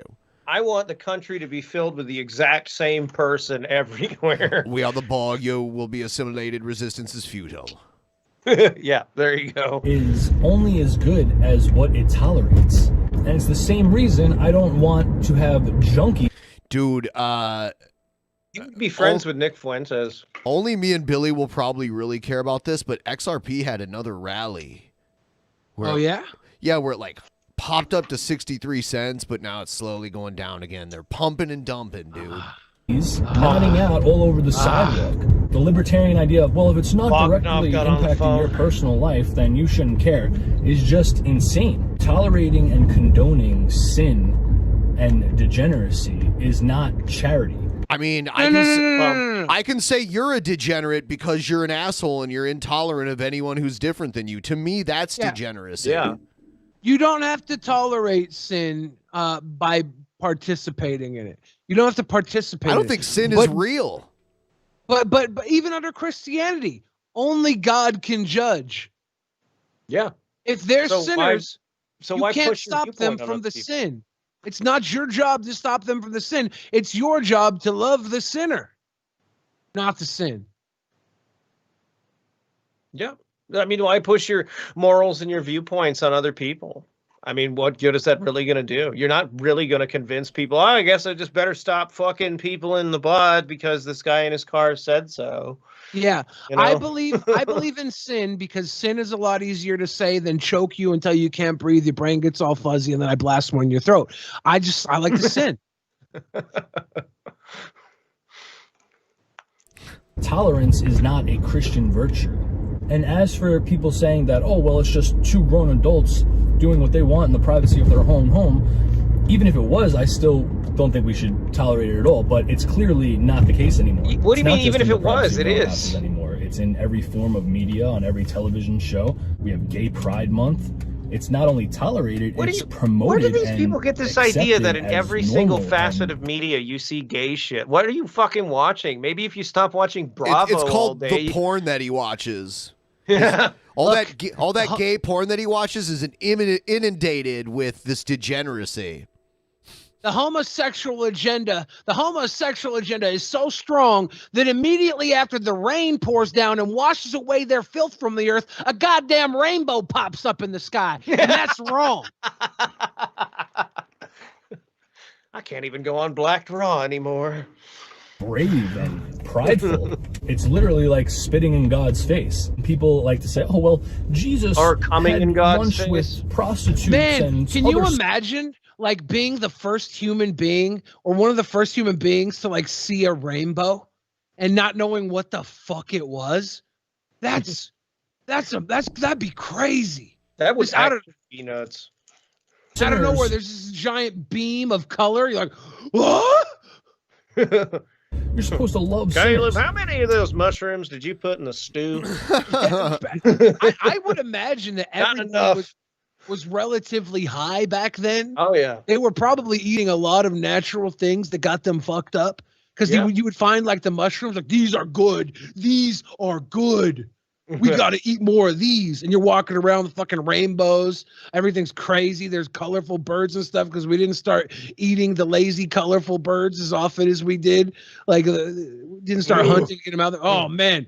Actually, you know what? If I invented a time machine, I would just go back to before anybody knew anything, and I would become God. I just convinced everybody I was God. You with a time machine would fuck history up. And it would be glorious. Yeah.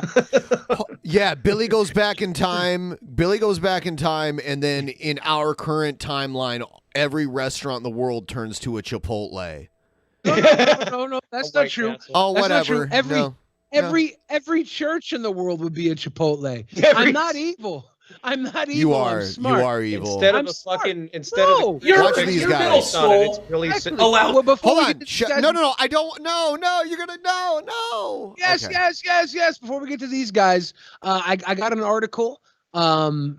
After bogus $2,000 tip to Texas waitress, restaurant owner steps up amid unfair backlash.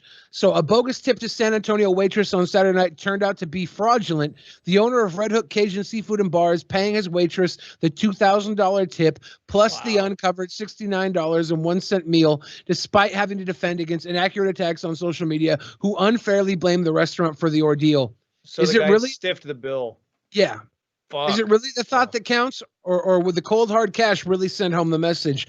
A San Antonio waitress was recently left with a $2,000 tip by a man on a bill for $69.01 with a note, "Merry Christmas and keep working harder." Added to the side, Emily Bauer, who works at the Red Hook Cajun Seafood and Bar, couldn't believe her good luck, especially with two young boys and Christmas just weeks away. La da da da da. It's basically saying they tried to run the thing, Okay. Yeah. and it was a scam, and the restaurant owner paid her eventually Wow, good on those people. out of the pocket. So the restaurant owner shout- paid the money. If you live in that area and you know that restaurant, maybe go in there and write a $2,000 tip so other people can get paid, right? Okay. Because we know the owner's a sucker now. So here's Kalo, Christian Kalo, and his podcast. This is Halo. Is that what he's? No, Kalo. Christian Kalo would be Halo.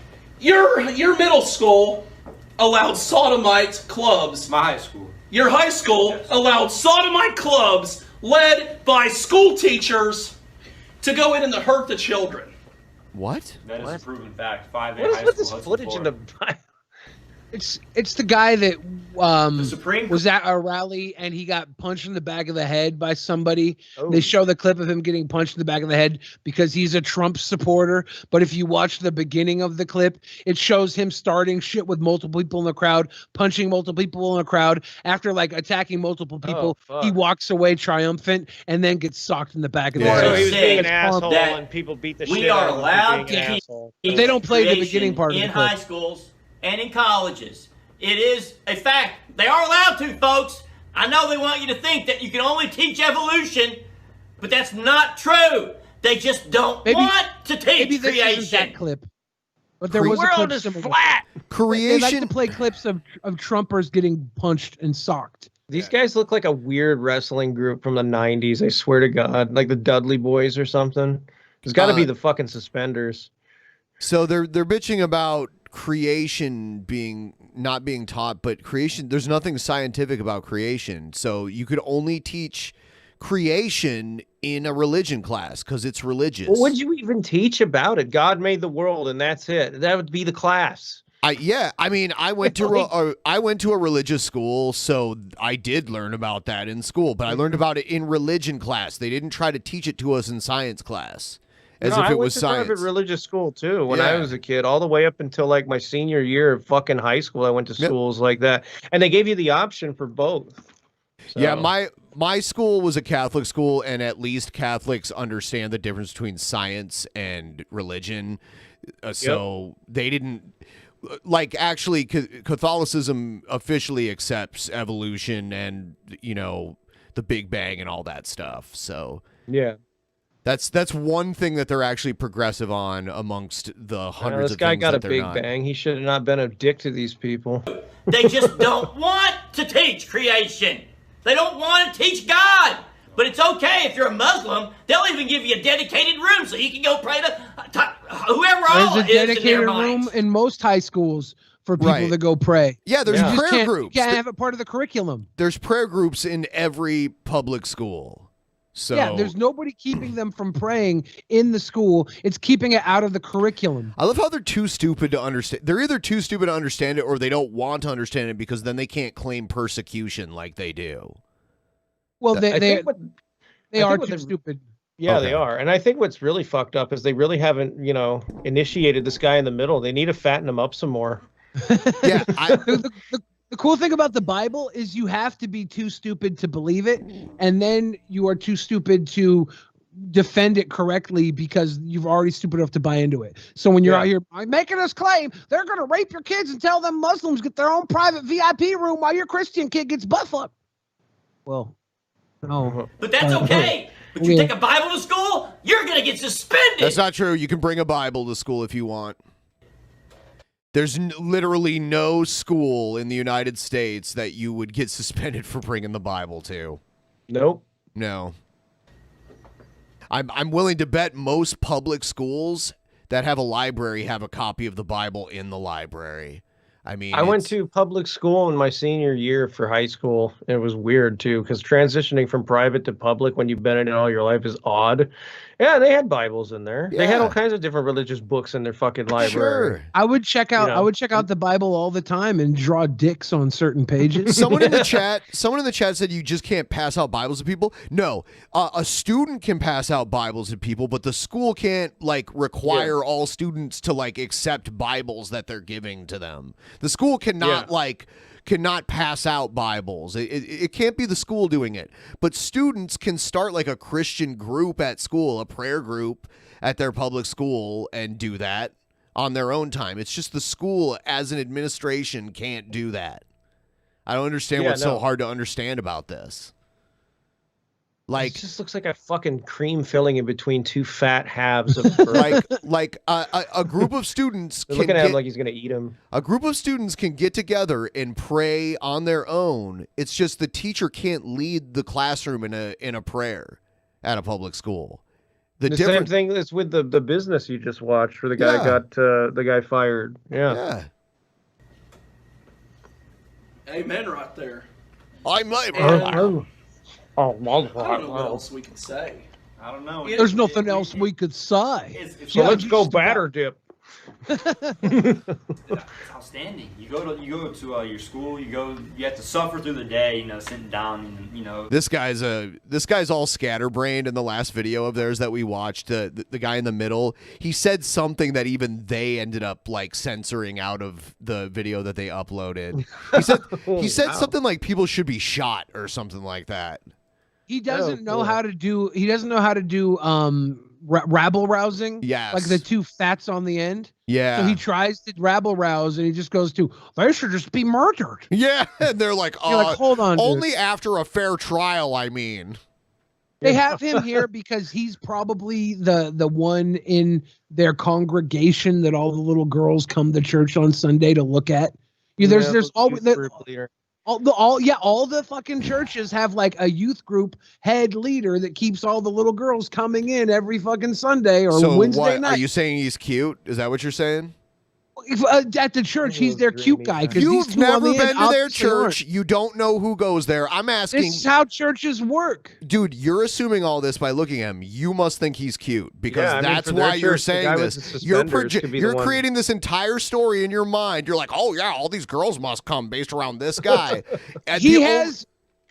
He has a traditional handsome look to him. Okay, he looks like I don't know. He looks like a pencil wearing. Thank you for admitting it. But that's what really that's not. what that's what you're just Okay. living your life. Okay. Yeah, totally don't something want you. It's totally They don't something want real shove and and not schlub. something you came up with right now. It's far true. from God because you're far from God in a public education. That's what facility. they It's do. far from Okay, most of them, good unless one, you have buddy. a King James Bible next to you. Then you get to lunch and then you see them sitting up a table next to you, and you're like, what's going on over here? You're sitting down eating your lunch, you're eating food, and you see people sitting up a table next to you, and then you see a rainbow flag, and you're like, wait, what's going on here? And then they start setting up their LGBTQ, queer, gay, disgusting table right next to you as you're eating your food. Yeah, you get on their lunch table and just start fucking going at it, Yeah, that's Yep, it's I like mean, I a don't know, Roman probably could've banquet, built that basically. myself. Let God burn them quickly.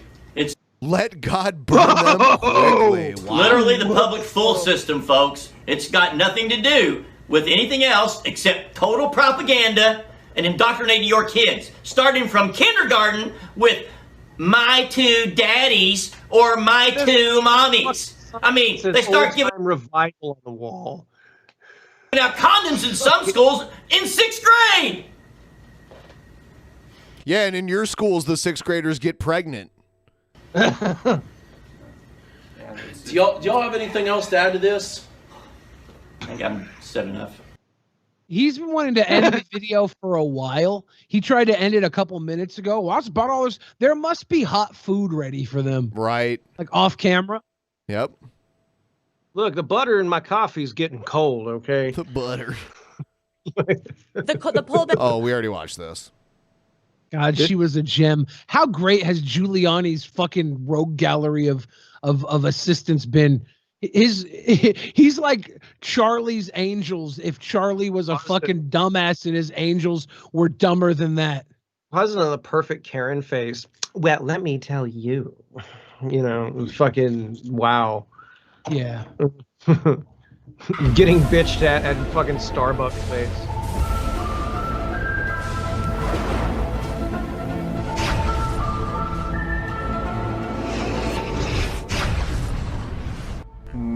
Clee disappear. Clee Clee. Clee Clee disappear. Clee disappear.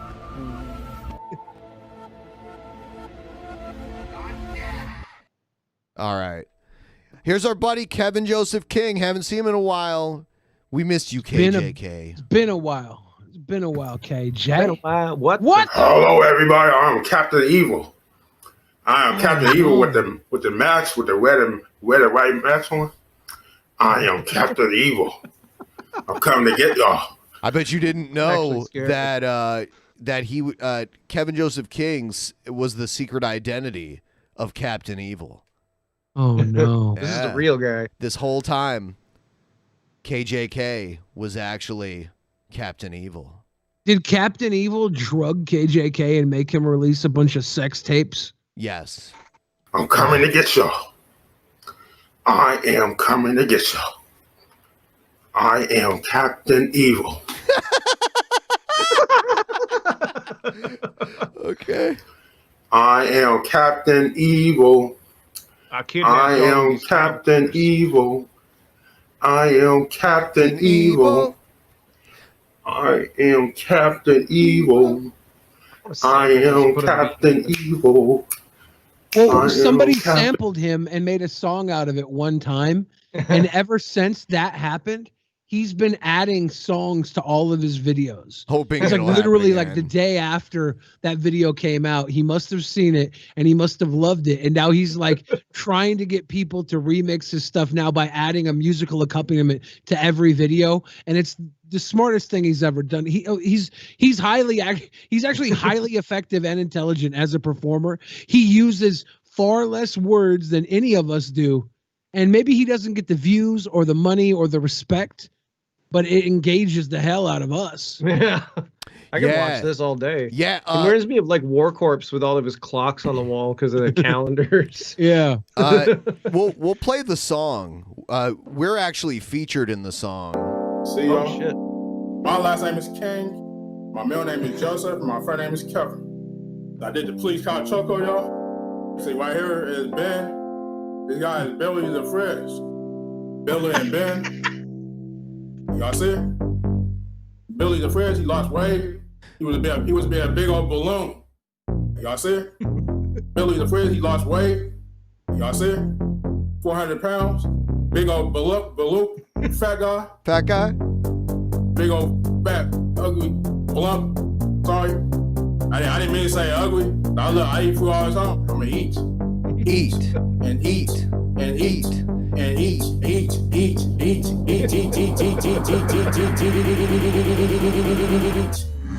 Like a big old blunt fat balloon. Blunt fat balloon. Blunt fat balloon. Billy the Frizz. Blunt fat balloon. Blunt fat balloon. Blunt fat balloon. Fat guy. Fat guy. Fat. Billy the Frizz. 400 pounds. Y'all say it again. Big old fat, ugly, plump. This is Ben. I just saw y'all his other friend. See, look at the long girly hair. See, Ben, he got the girly hair. Girly hair. He got the girly hair. Girly hair. He got the girly hair. Girly hair. Girly. Y'all say it again.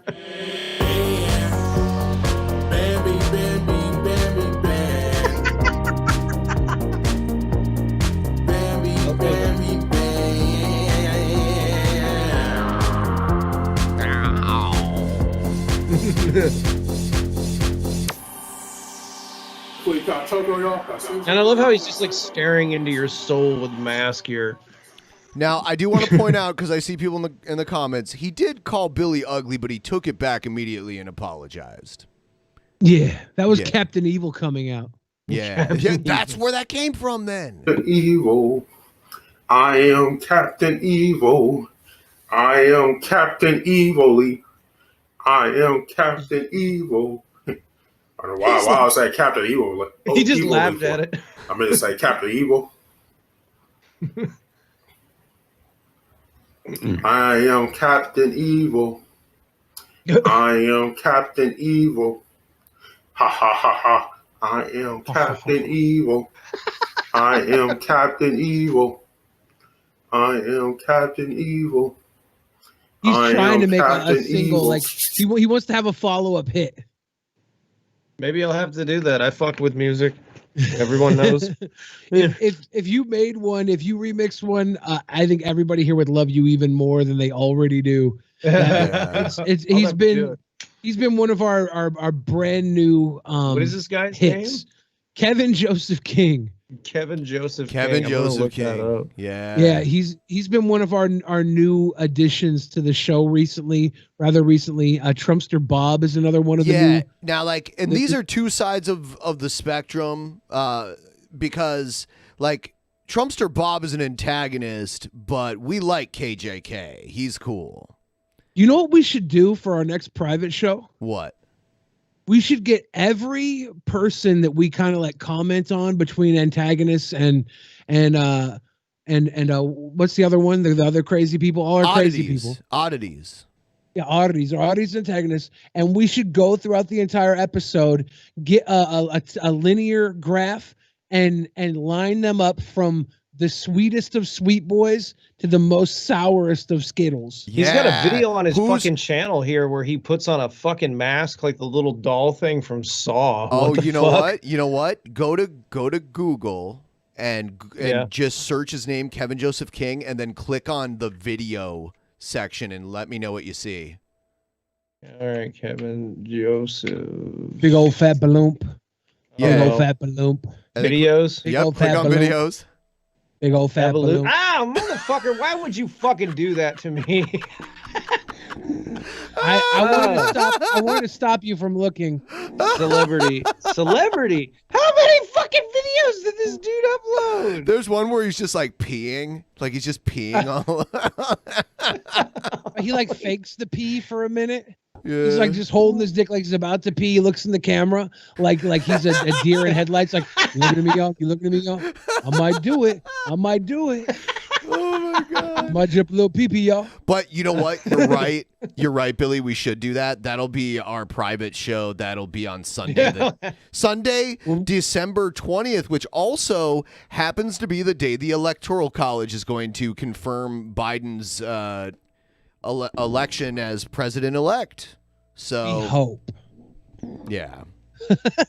If everybody who is part of the Discord, if you're not part of the Discord, join the Drunken Peasants Discord. But everybody who's part of the Discord, you should go into one of the rooms. I don't know what would be the best room to do this, but start listing off the people from the crazy and the protagonists and stuff, and we can try and get a nice list up. And I don't know how we should do it. Like should we start with the tier list they do, where it's like S tier, la da da, and S tier is like the sweet or the evil, and down to the below? We should start with the best of the best and end with the worst of the worst. And there's a few like that are kind of hard to choose. Like I don't know, like Jared is someone who would be all the way over on the other side from KJK. I don't know if he's the worst, but he's one of the worst. Like I'd put him up there too. Big old fat balloon. Yeah. Yeah. Yeah. It's gonna be hard. It's gonna be hard to really figure this one out. We're gonna have to go through. We're gonna need a lot of help from the viewers that night. I am Captain Evil. I am Captain Evil. I am Captain Evil. Imagine just like walking into the wrong room and the dude sitting into his fucking like, doing that. Like what? Let's respond to this. We just gained 5 pounds really quick here. Why the hell would you cape for that disgusting waste of life, Vaush? Okay. I am kind of a boomer. What does cape mean? Superhero, like Superman for him, Are we doing that? Protect him. Are we doing that? I think because we didn't chastise him as opposed to when we chastised Nick earlier, you covered his the alleged doxing as well, so maybe that's part of the caping. I don't know. We've had I didn't even Vaush say on the show multiple times. I didn't even say it was doxing. I just said I don't know if he's released his own name, so I'm just going to cover it up. I wasn't even like, hey, he doxed him. Yeah, exactly. But I'm just show choosing not to multiple do times. it. I would do that for anybody. Like if it doesn't matter what side they're on. If I see someone releasing what's supposedly their name and I haven't seen them publicly release their own name, I'm not going to share it. We've had Vaush on the show multiple times, so if you think we're caping for him, maybe it's because he's worked with us and we have a respect for him on on that level. Until I think they just assume something. I think they just assumed that because we're against Nick Fuentes that we're somehow like Vaush. You guys kind of stay in the sycophants. middle on everything, which is actually the smartest position to be in, really, for that. We totally have Nick Fuentes on the show if he would come back. Oh and my do God, it. another one of these? All right, listen, tell all your little buddies, all your little incel Nick Fuentes buddies, that we have invited Nick Fuentes on this show multiple times. He has ignored us. He's had us blocked on Twitter for nearly a year now. He's afraid of us. He runs from us.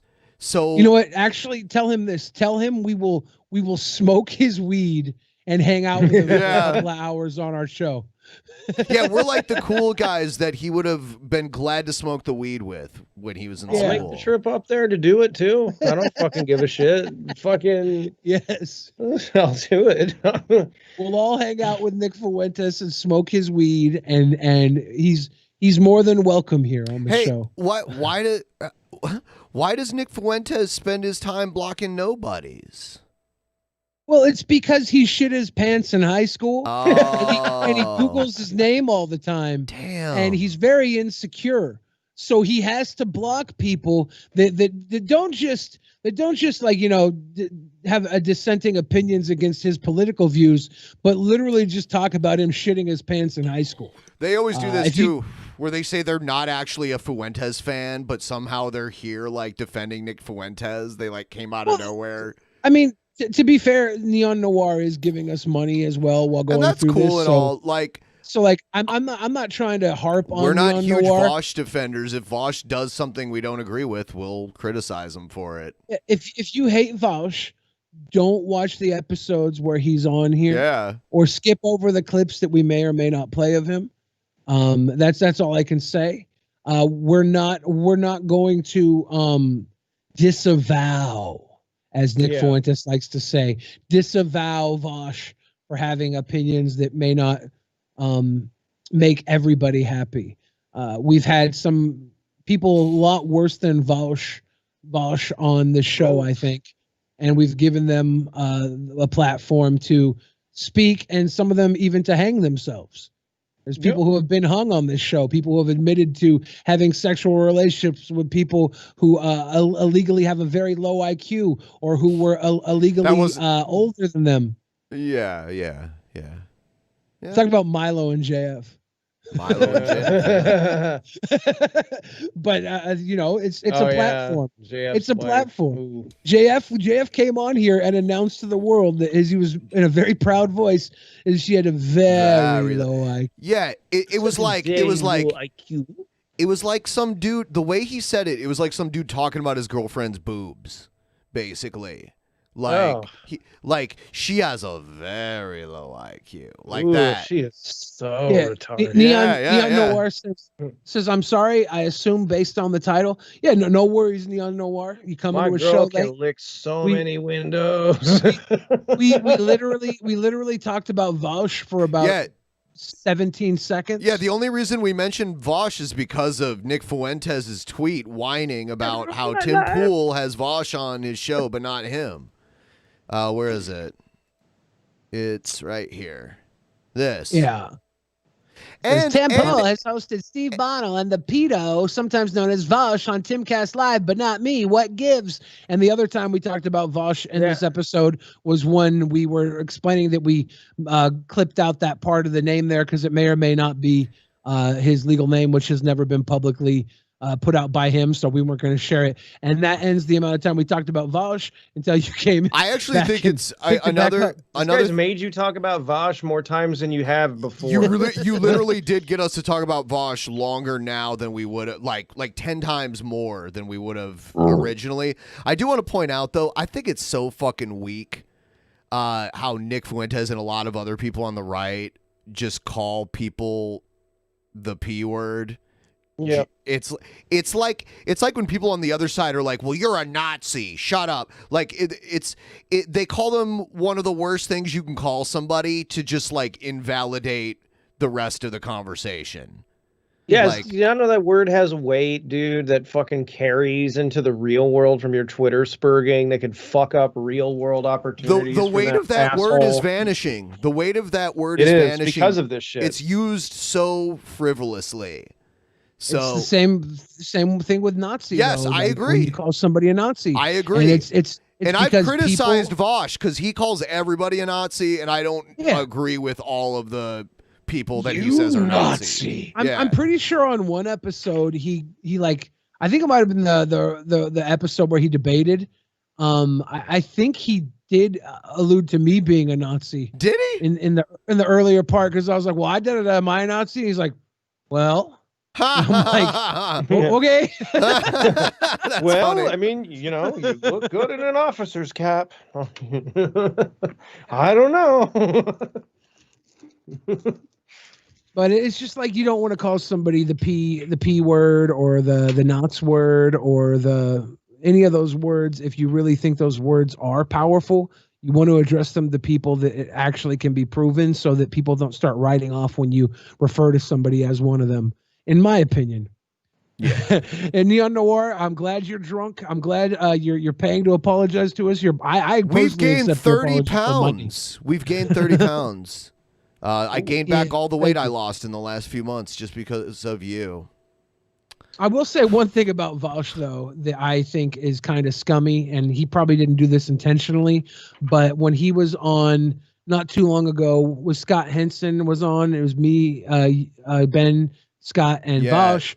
Vaush talked about Fat Shack here in Seattle, which is there's like these grease truck Jersey fat sandwiches where they fill them with like deep fried chicken fingers and mozzarella sticks and cheesesteak and French fries and all types of other things. And I went there about 7 times now. Oh damn! So that was the thing he did. That was scummy. Oh dude. Yeah. You know what? My diet got obliterated this last few months. I picked the wrong time to go keto because they just opened a Dick's Drive-In food truck in Bellevue.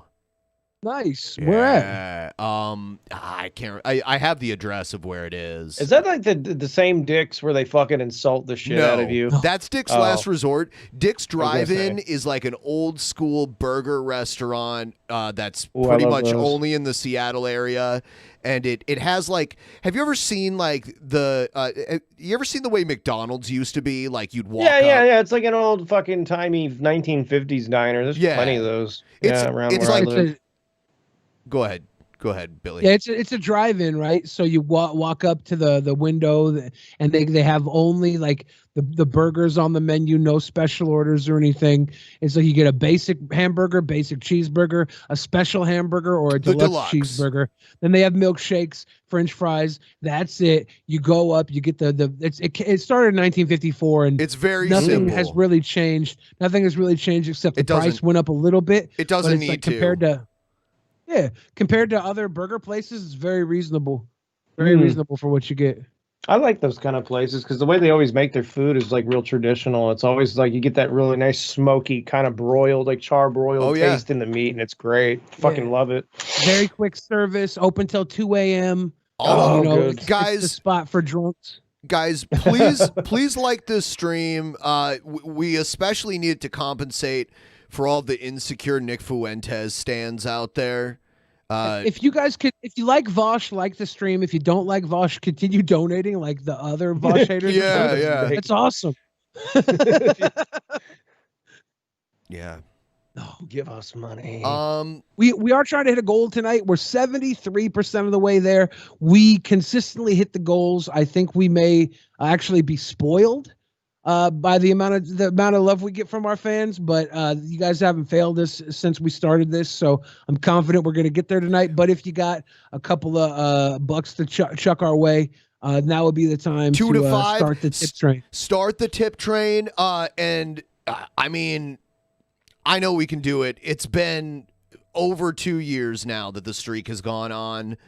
And we're way closer now than we have been in the past, and we still made it then. So, and I've got some more videos to play. I would say if you want to read those Streamlabs now, Billy, we can do that. And if you guys want to send in any, we'll read them before the end of the show if you want to send them in. I gotta pull them up for a second here. So if you want to say anything to the crowd, Stevie, anything you'd like to talk about real quick? Not really. You can watch what you want to watch, man. I mean, I just wanted to thank you guys for like having me on again. I love coming on here, man. This is fucking great. If people want to check out my stuff, I mean, you can check out, like, I guess you leave a link in the description to your guest stuff, so you'll find my shit there, you know? So yeah, it's been great so far. Yeah, hell yeah. I'm glad to have you back so soon. We had you yesterday. Yeah, that was fucking great. I loved Yeah, I loved the fake fucking stand-up guy you had on. That was Kalo. Whoa, Yeah. the call like kind of spurred out for me. What did you just say, Stevie? Oh, I said I loved that fake fucking comedian you had on yesterday. I was killing Jeff with the laughter. Yeah, Billy introduced that guy to us. Yep. I've known him for a very long time. Yeah. Kalo Dano. Tall White Alien just gave us some love. Thank you, Tall White Alien. Neon Noir again. I think we addressed everything you sent us live on the show, but I'm glad that we worked our way through that. Appreciate you. Egghead Show says, I hope you're ready. I just got done editing my second submission for Actual Mania. There's another tease and clue in the promo I sent you. Hope you figure it out. The Karen 12 says, hi, Billy.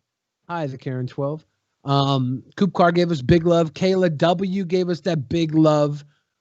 Andrew Alt said, I live in Michigan and nowhere can you look up on the internet or the Michigan.gov site to find out if someone in the state voted for Biden or Trump. Right. You can see who registered for which party. Like some states make it public whether or not you registered as a Republican or a Democrat because you have to register as one to vote in the primaries. Yeah. But yes, your vote record, like what you voted for, that's not made public. That's ridiculous. No, it's not. The fact that you voted is made public. Everything else is not. Yeah. Thick Soul gave us a little love. Thank you, Thick Soul, once again. Honest Red said, pretty sure this little dweeb lives off his parents, talking about Nick Fuentes. Yep. Andrew Alt again said, how come those who preach life is sacred come up with the most inhuman and anti-life solutions? We read that earlier when you said that. So true. You know, Colin, Nick Fuentes ruined the name Fuentes because I used to associate that name with Daisy Fuentes, who was like a nice-looking VJ on MTV in the 90s. And I think I still do to an extent give her that credibility. She deserves it. I don't let Nick F live rent free in my mind. He's got to pay the toll to the troll Daisy toll. Fuentes. How have you ever met an unattractive Daisy? I don't know if I've ever actually met someone named Daisy. I just know Daisy Fuentes and Daisy Duke from Dukes of Hazzard. That wasn't her real name. Oh, Daisy Duck too. Daisy Duck, hot. Daisy Duke was the character's name. Anyway, go on. Colin Dice said, short time viewer, first time tipper. Nick is a little bitch. Jeff may have started a hate movement, but he's a sexy far left daddy. Oh. Spirit Flame said, even numbers. Woo! 500. Woo!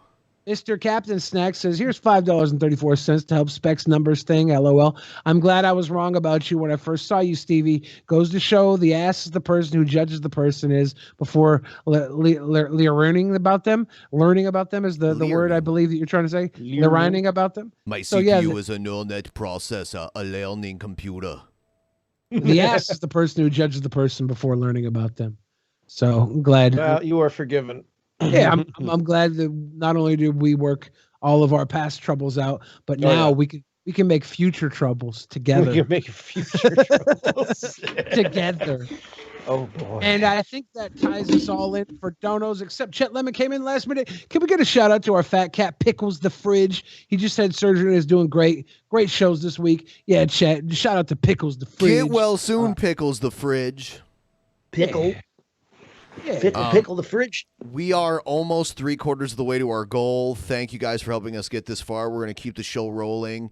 Keep those coming in. Anything you send in, we will read it here and respond to your comment or your question or whatever.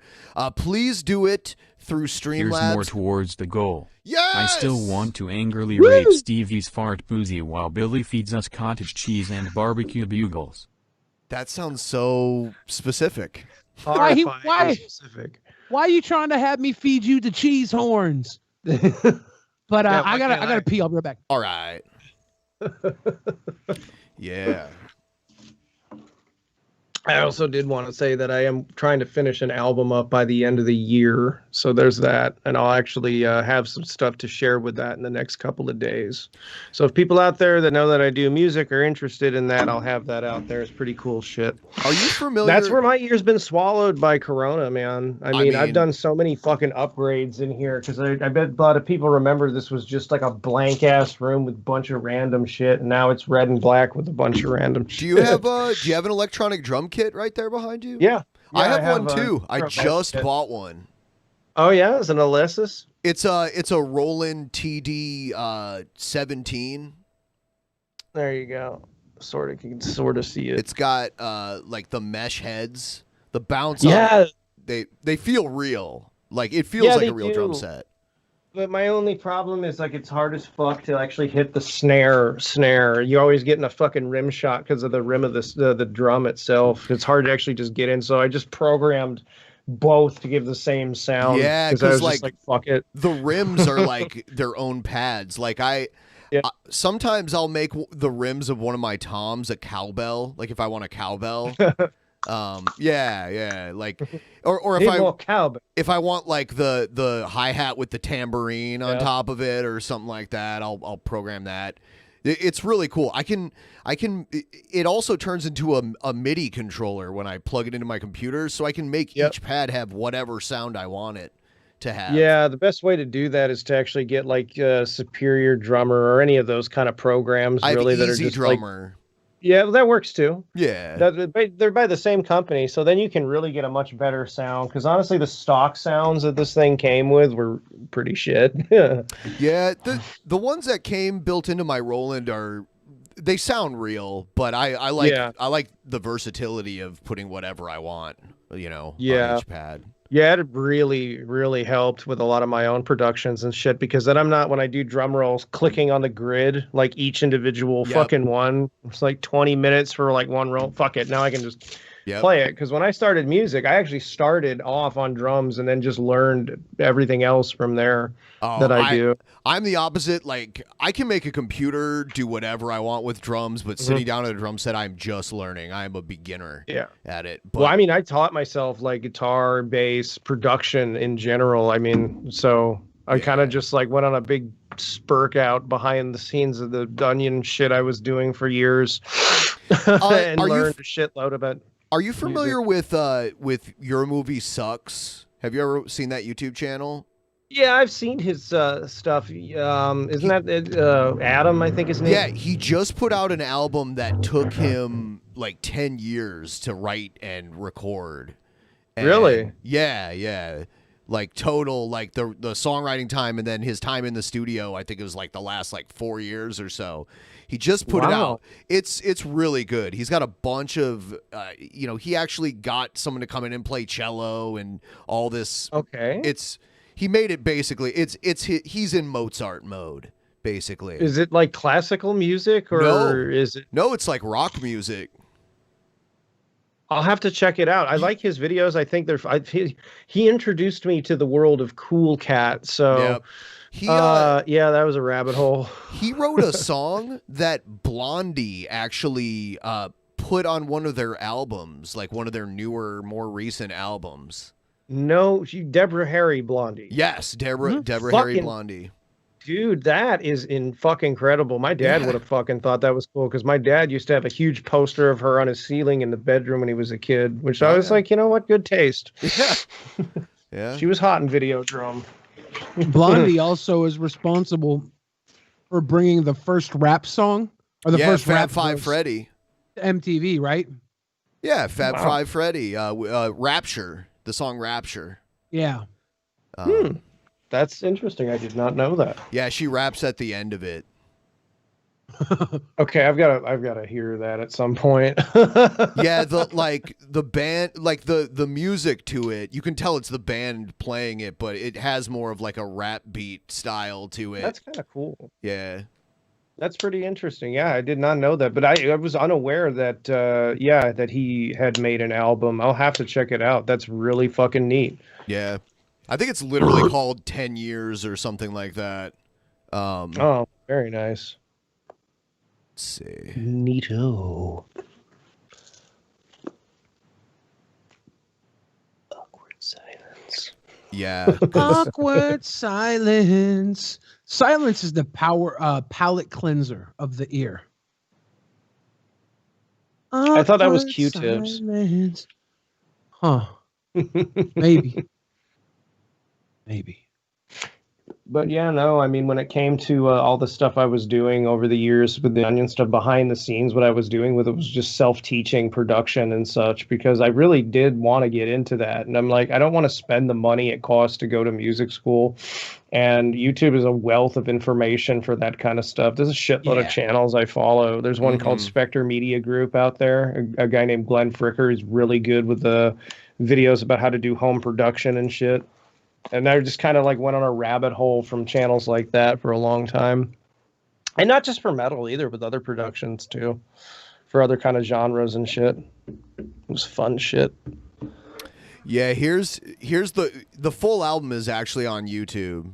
It's called I guess the band or music project is called An Unkindness, and the album is called 10 Years. It says piano, vocals, drums, cello, clarinet, acoustic guitar, saxophone, ukulele, accordion, synth, and organ by Adam Johnston, bass Adam Johnston, and then it looks like he had some session musicians, violin, flute, tuba. Jesus, man. Yeah. Wow.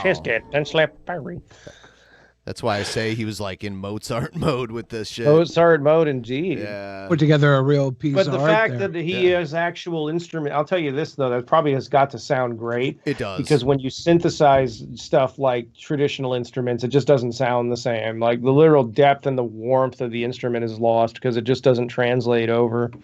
So when you actually have it recorded like the real deal, it sounds so much better. It really does. It just costs a fuckload of money for my own stuff. That's why I don't do it, because I can't find session musicians that are cellists and shit that I could afford to pay. Yeah. Yeah, I mean, like, some of the songs on that album, I can find videos of him, like, performing, like, old videos from, like, 10 plus years ago of him performing those same songs. So he's been holding on to them for a while. That's like Devin Townsend, man. He's got like new stuff that's coming out with his records, and he wrote it like back in the 90s. So it's just been, sitting in the wings for years to come on an album. And that guy's cranking albums out like a motherfucker. I think he made 10 albums over the last 10 years, and then a whole shitload of smaller ones in between. And it's like that guy's musical output is insane. Dude, it's crazy to me how, because Prince was a Jehovah's Witness, he didn't believe in having a will. And because of that, all of the shit he never wanted released went to his family that he didn't even really like. And they have this wealth of shit because there's so many huge Prince fans out there that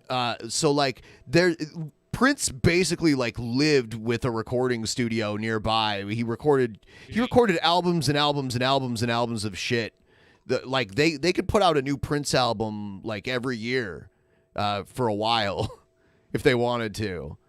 And it's just crazy that it was never released because he thought there's even a movie he filmed that Kevin Smith directed that's out there somewhere that like his family that acquired his estate because of him dying and not having a will.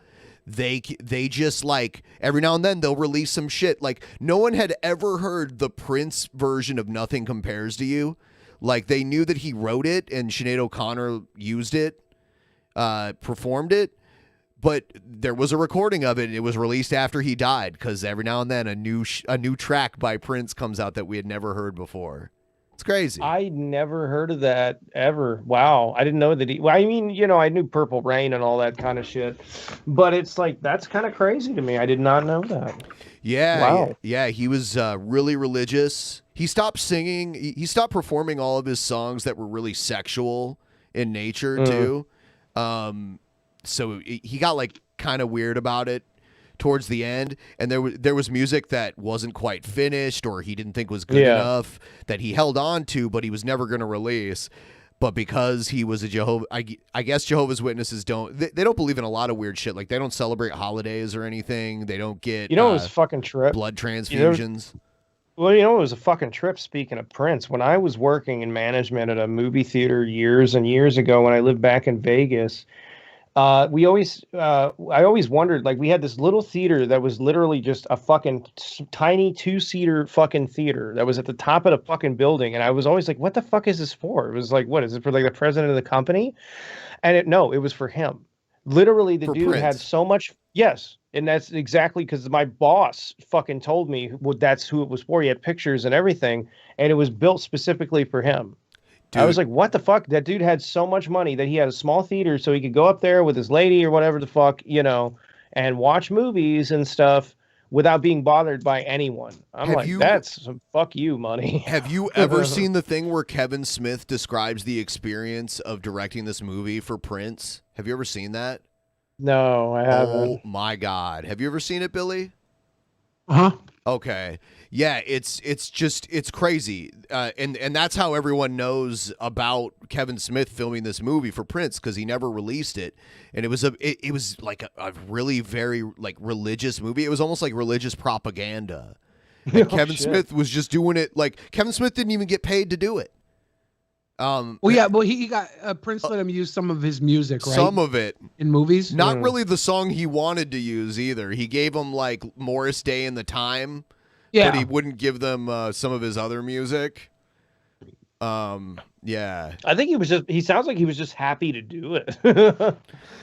Yeah, but then it was like a very bizarre experience. I bet I could play some of it because it's like filmed at like a Q&A from somewhere. I don't think it has. I don't think they'd copyright something like that. Yeah. Let's see. Since we have some time and we're trying to meet the goal, guys, please help us meet the goal. We're so close. What? Let's see here. Yeah, didn't Prince like Kevin Smith because of Dogma? Yes, I don't think Prince understood the satirical value of Dogma. And I think he like took it way more literally than it was probably supposed to be taken. Yeah, a lot of people kind of did that, which I'm like, this movie is quite obviously a parody. It's not serious. Well, no, like my entire, I think my most, sorry, my most religious belief is from Dogma. That Alanis Morissette is God. Oh no, I think it was Chris Rock. He said a lot of people, they believe in something, they're willing to die for that shit. Belief is dangerous, He's like if you believe in something, your mind can't change, but I have a good idea. You can have a good idea about what you think of this world. That's true. That stuck with me. Like why believe in anything when you could just have a good idea? Well, why would you pick one ideology over the other? It's hard to justify, because then you have to justify that your particular ideology and say, well, this is why all the rest of them are fake. And then, you find it's weird, because when you do that, you find you don't really have a very solid leg to stand on, because all somebody has to say, well, okay, then why are you right over my ideology? Two Guns No Ammo gave us that big love and said, y'all some sexy princes to me. Thank you, Two Guns. Thank you. Yeah. I agree with that. Look at you, Neon Noir, coming through, giving us some of the goal right now. Ooh. Thank you. We really appreciate cheers. it. Thank you. Still trying to find this video. Boom, pop. I look like Fat Damon, says Dom Nemesis. Fat Matt Damon. Alec Rizzer says 8-string guitar is the superior ideology. I wholeheartedly agree with you. All right, here we go. Get in there, motherfucker. I don't know if we'll hit a post show at this point. Probably gonna ride it out trying to hit that goal. Yeah. Ubri's asking about the post show. I think today might just be the whole show. All right. Oh, what the fuck? Yeah, feel free to keep talking. I'm just gonna make it awkward for you by just staying quiet. Damn it. We're gonna keep talking. We are over $700 toward tonight's goal. That means we're less than $100 away from meeting the goal. Yep. 87.82% of the way there. Amazing, amazing. Every time I see it, I can't believe it when we hit that goal. I feel like every week could be the end times, and it never is. Make Fuentes jealous. You know what? Donate us more money. I think this might be copyrighted. Oh, fuck. Yeah, That's probably fine. is. Yeah, because like that's crazy that it is copyrighted, because all it is like from a Q&A. But Ooh. I just, the reason why it's hard to find is because of like it keeps getting taken down. So I'd say look for it on your own. I do have more of other I'll look it videos. up on my own. I mean, if you got more weird people to fucking watch, I mean, we can do that. Yeah. All right. Because I mean, it's not like you guys are gonna be exhausted of weird people. And oh shit.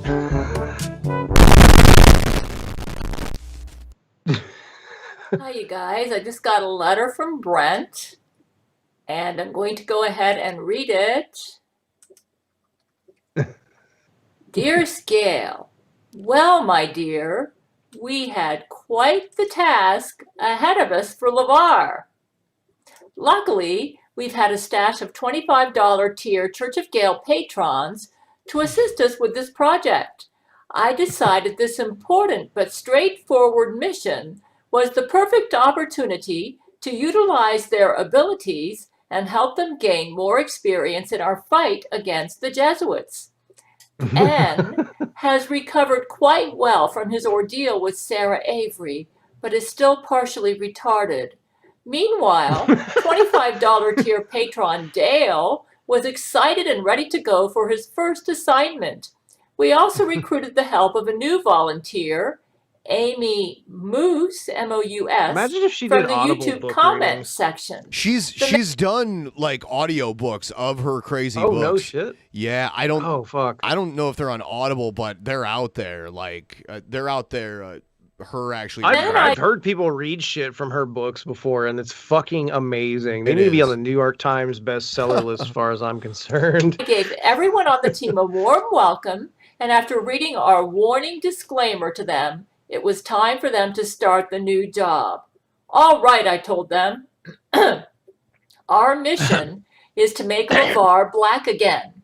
I've got some special equipment here for you all to use in this assignment. Make LeVar black again. This is a special phone tablet, I black said, phone. handing it off to Dale, and an instruction manual on what I want you to do. I added while handing the manual to Amy. I have faith that you guys can do this. I know LeVar is motivated to get back to his roots.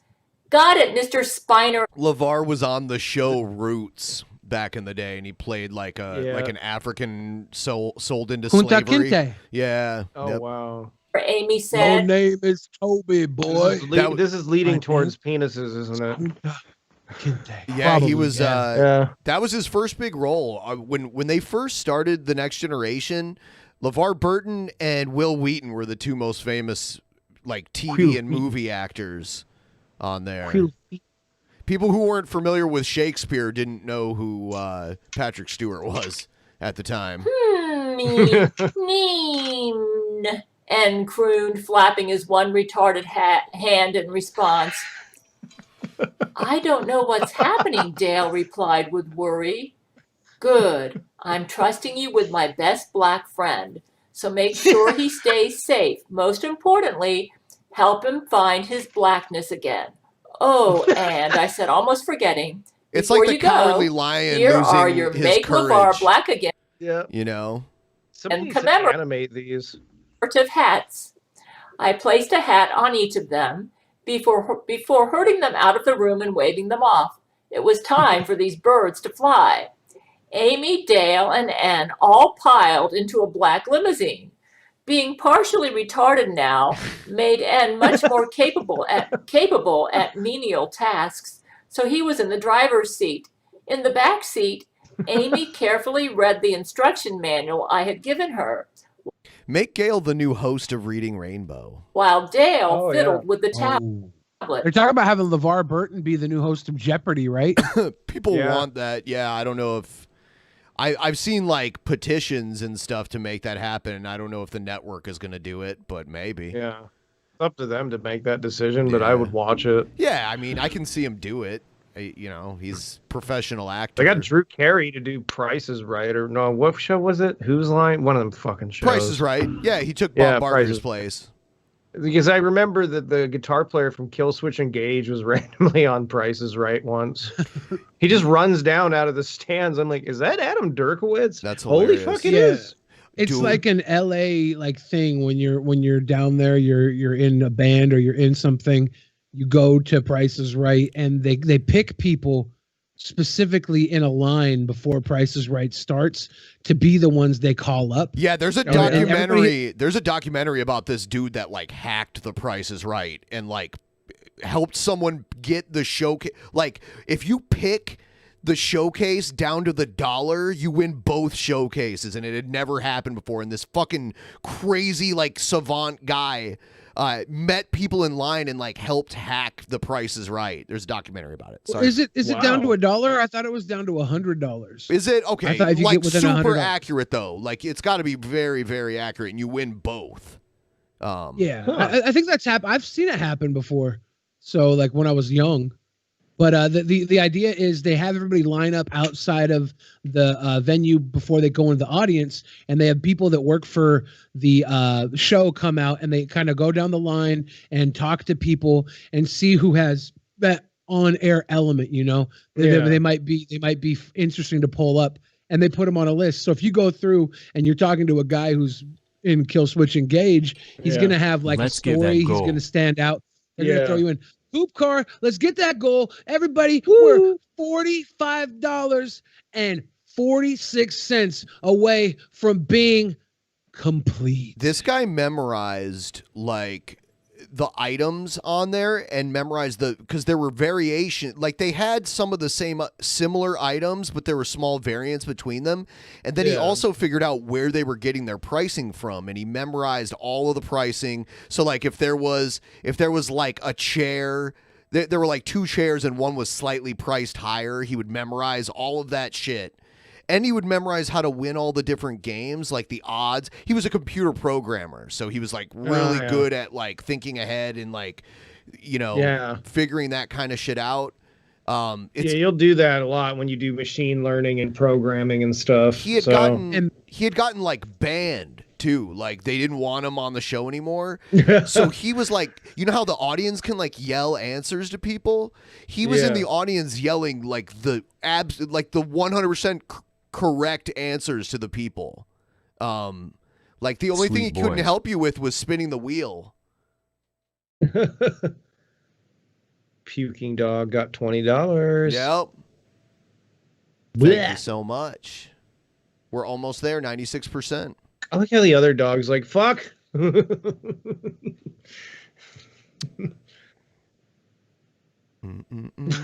Gail looks upset that we've interrupted her. Yeah, sorry. She is. As she is. per Bob Barker Brent's was not one of her men. instructions, and Bob Barker was a and Jesuit. swung by LeVar's mansion, where LeVar was anxiously waiting for them. He climbed into the passenger seat and greeted everyone with a cordial hellos and handshakes. After collecting LeVar, the next stop in the trip was several hours away. I've met LeVar Burton twice at 2 different conventions. Super nice guy. Like, I mean, he seems like he'd be a really cool guy. Yeah. The funny thing is that I've met most of the Star Trek actors because I've been to a few conventions. I've been to one Star Trek convention, like the really big one in Vegas, where everybody was at, and a lot of them were just like walking around. So, like a lot of the people she talked about, like I've seen them in person, like within a matter of feet away from me. I've never really been a Star Trek fan. I've never been to a Star Trek convention, but I have met Will Wheaton, so got There that you go. going for me. You met like the worst Star Trek actor out of them all. Or I met the person who told the greatest story ever told in Stand By Me about the big fat kid that ate pie and puked all over everybody. That was I met him. That was Stephen King that wrote Stand By Me. Far, Will Wheaton told the far from story. the outskirts of LeVar's town and his comfort zone. Stop right here, Amy said. It looks like this is the place Brent wanted us to go, and slammed on the brakes, bringing the limousine to a halt. A McDonald's? LeVar asked with surprise. How am I going to get blacker here? Well, it is in the hood, Amy remarked, looking around nervously. The group exited the vehicle and approached the entrance to McDonald's. Amy looked at the manual, reading the instructions out loud to everyone. Dale, hold up the tablet to LeVar and turn it on, she said. Dale did as instructed, and LeVar was perfectly in frame on the tablet screen. Whoa, Dale said, it's like a video game. What do you mean, LeVar asked. Dale explained. The camera shows a live image of LeVar, but around the frame of the screen, there's all sorts of video game stats. In the top left of the screen, it says percentage black, which is currently at 0%. Somebody needs to animate this shit. I swear to God. In the top right of the screen. What really needs to happen is somebody needs to option Gail's story and Gail's life for a Netflix series. Yes. Like where Gail on our planet is looked at as this crazy fucking lady, but in the actuality, everything she says is true, and Netflix tells the entire story and gets like either lookalikes or other famous actors to play her men that will sign on. I'm sure we can't get Brent Spiner, probably can't even use Gail's real name. But this would be the dopest series if, like, she was instead of being like a Tiger King. Yeah, instead of being a fan of Star Trek, maybe she was a fan of what's the Nathan Fillion one, Firefly, and then so Nathan Fillion, or not even Nathan, maybe it's Alan Tudyk is the guy she's freaking out about, and Alan Tudyk plays the real life Comic-Con guy. Like that would easily be one of the most enthralling, interesting Netflix shows ever. Billy, does Star Trek make you uncomfortable? No, not at all. I used to watch Next Generation with my dad when I was a kid. Okay. Because, like, when we bring up Star Trek, you always make sure to let everyone know that you're not into it. It almost sounds like when, like, a straight guy tells people that he's not into doing gay shit. You know what I mean? You're like, oh, yeah, no, I'm not. Except I have relationships with women and sex with except it's important. It's important for people to know that I'm not a Trekkie when I talk about Star Trek, so they don't grade me upon my Star Trek knowledge. Who cares what they think? Yeah, well, because when you talk about Star Trek, you talk about it extensively, But I've gotten deeply, passionately. But maybe I remember it and wrong. I can't compete. I can't compete. This with isn't that. a competition. But it is No, where I it's want to tell people where I'm coming from as talking about Star Trek. It's very important that I tell people I'm not a Star Trek fan when I talk about the only person from Star Trek I met was Will Wheaton. No, it makes it funnier when I'm like, I'm not a Star Trek fan, but I've met Will Wheaton. It adds it's the joke, right? You know, the last Star Trek movie with Will Wheaton's cast on it, the Next Generation cast, was made, I think, like 2003 or something like that. It was Nemesis, Star Trek Nemesis. I saw that. And pretty much everyone came back for it, and they had Will Wheaton come in and film a scene at Riker and Deanna Troy's wedding, which is like the first scene of that movie. And it's even in the, like, it got cut and they didn't even use it in the movie. Ooh. And it's in like the deleted scenes portion of the DVD release of that movie. Because buried in the options you are, Will. Because after Gene Roddenberry died, the producer, I think his name's Rick Berman, took over and hated Will Wheaton. So he stopped using the character Wesley Crusher extensively after Roddenberry died because that was his Mary Sue. Wesley Crusher was Roddenberry's Mary Sue. If you notice, fucking Wesley Crusher is almost like Jesus. Like he's this weird prodigy that's almost like supernatural in a way. He's a Barry Sue. Yeah. So like, yeah, Rick Berman hated Will Wheaton and hated the character Wesley Crusher. So he basically did what he could to just write him out of the fucking show. So he was hardly in the show at all anymore. Like he's going to go leave and join the Academy. Yeah, he'll come back every now and then. And then like, we'll have him come in and film one scene in the movie. Actually, no, fuck it. He sucks. No, cut. I wonder who was the highest paid actor for TNG season 1. Will Wheaton had to be up there, right? Oh, yeah, but he was a kid. Kids probably didn't get paid as much. They couldn't do as much work. He was the movie star. He was the American movie star. He couldn't work as many hours. I would say probably LeVar. It really depends on who's doing the most work, though, too. Like, who's on set the most, shooting the most scenes and the most film. Like, the lead roles, Those are probably going to get paid the most. And Patrick Stewart didn't really do any movies until after Star Trek The Next Generation. No big like Hollywood high budget movies until after Star Trek wrapped. Like exactly. The only movies he did was Star Trek movies, and then that got him his foot in the door, and he was lucky not to get like pigeonholed as only that role, because a lot of people, like Mark Hamill, gets stuck like only being able to live action play one character. And he's been Luke Skywalker and the Joker, and that's about it. Yeah, and the Joker's just voice acting. Like live action, he's only been Luke Skywalker in like successful movies. Well, successful, but the last few Star Wars movie I wouldn't consider good. Right, I'm just saying successful, like money-making movies that sold a lot of tickets. But Billy will argue that some of not the last one, but the one before that was a good Star Wars movie. Yeah, it was.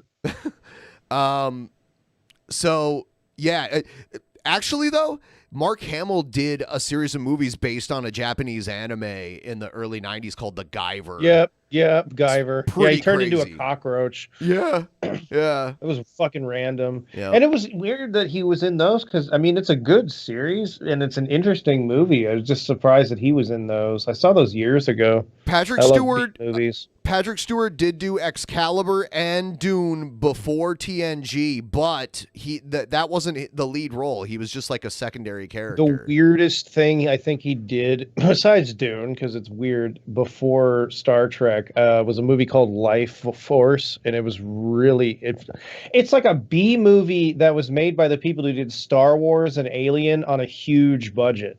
Patrick Stewart, and the lead antagonist is this fucking super hot chick who's like naked for 90% of the movie, frontal and everything too. It's the fucking weirdest movie ever. Look it up, Life Force. Patrick Stewart's roles in Dune and Star Trek are literally just like 10 minutes of like a 2-hour movie. Yeah. Patrick Stewart got paid $45,000 an episode for Star Trek.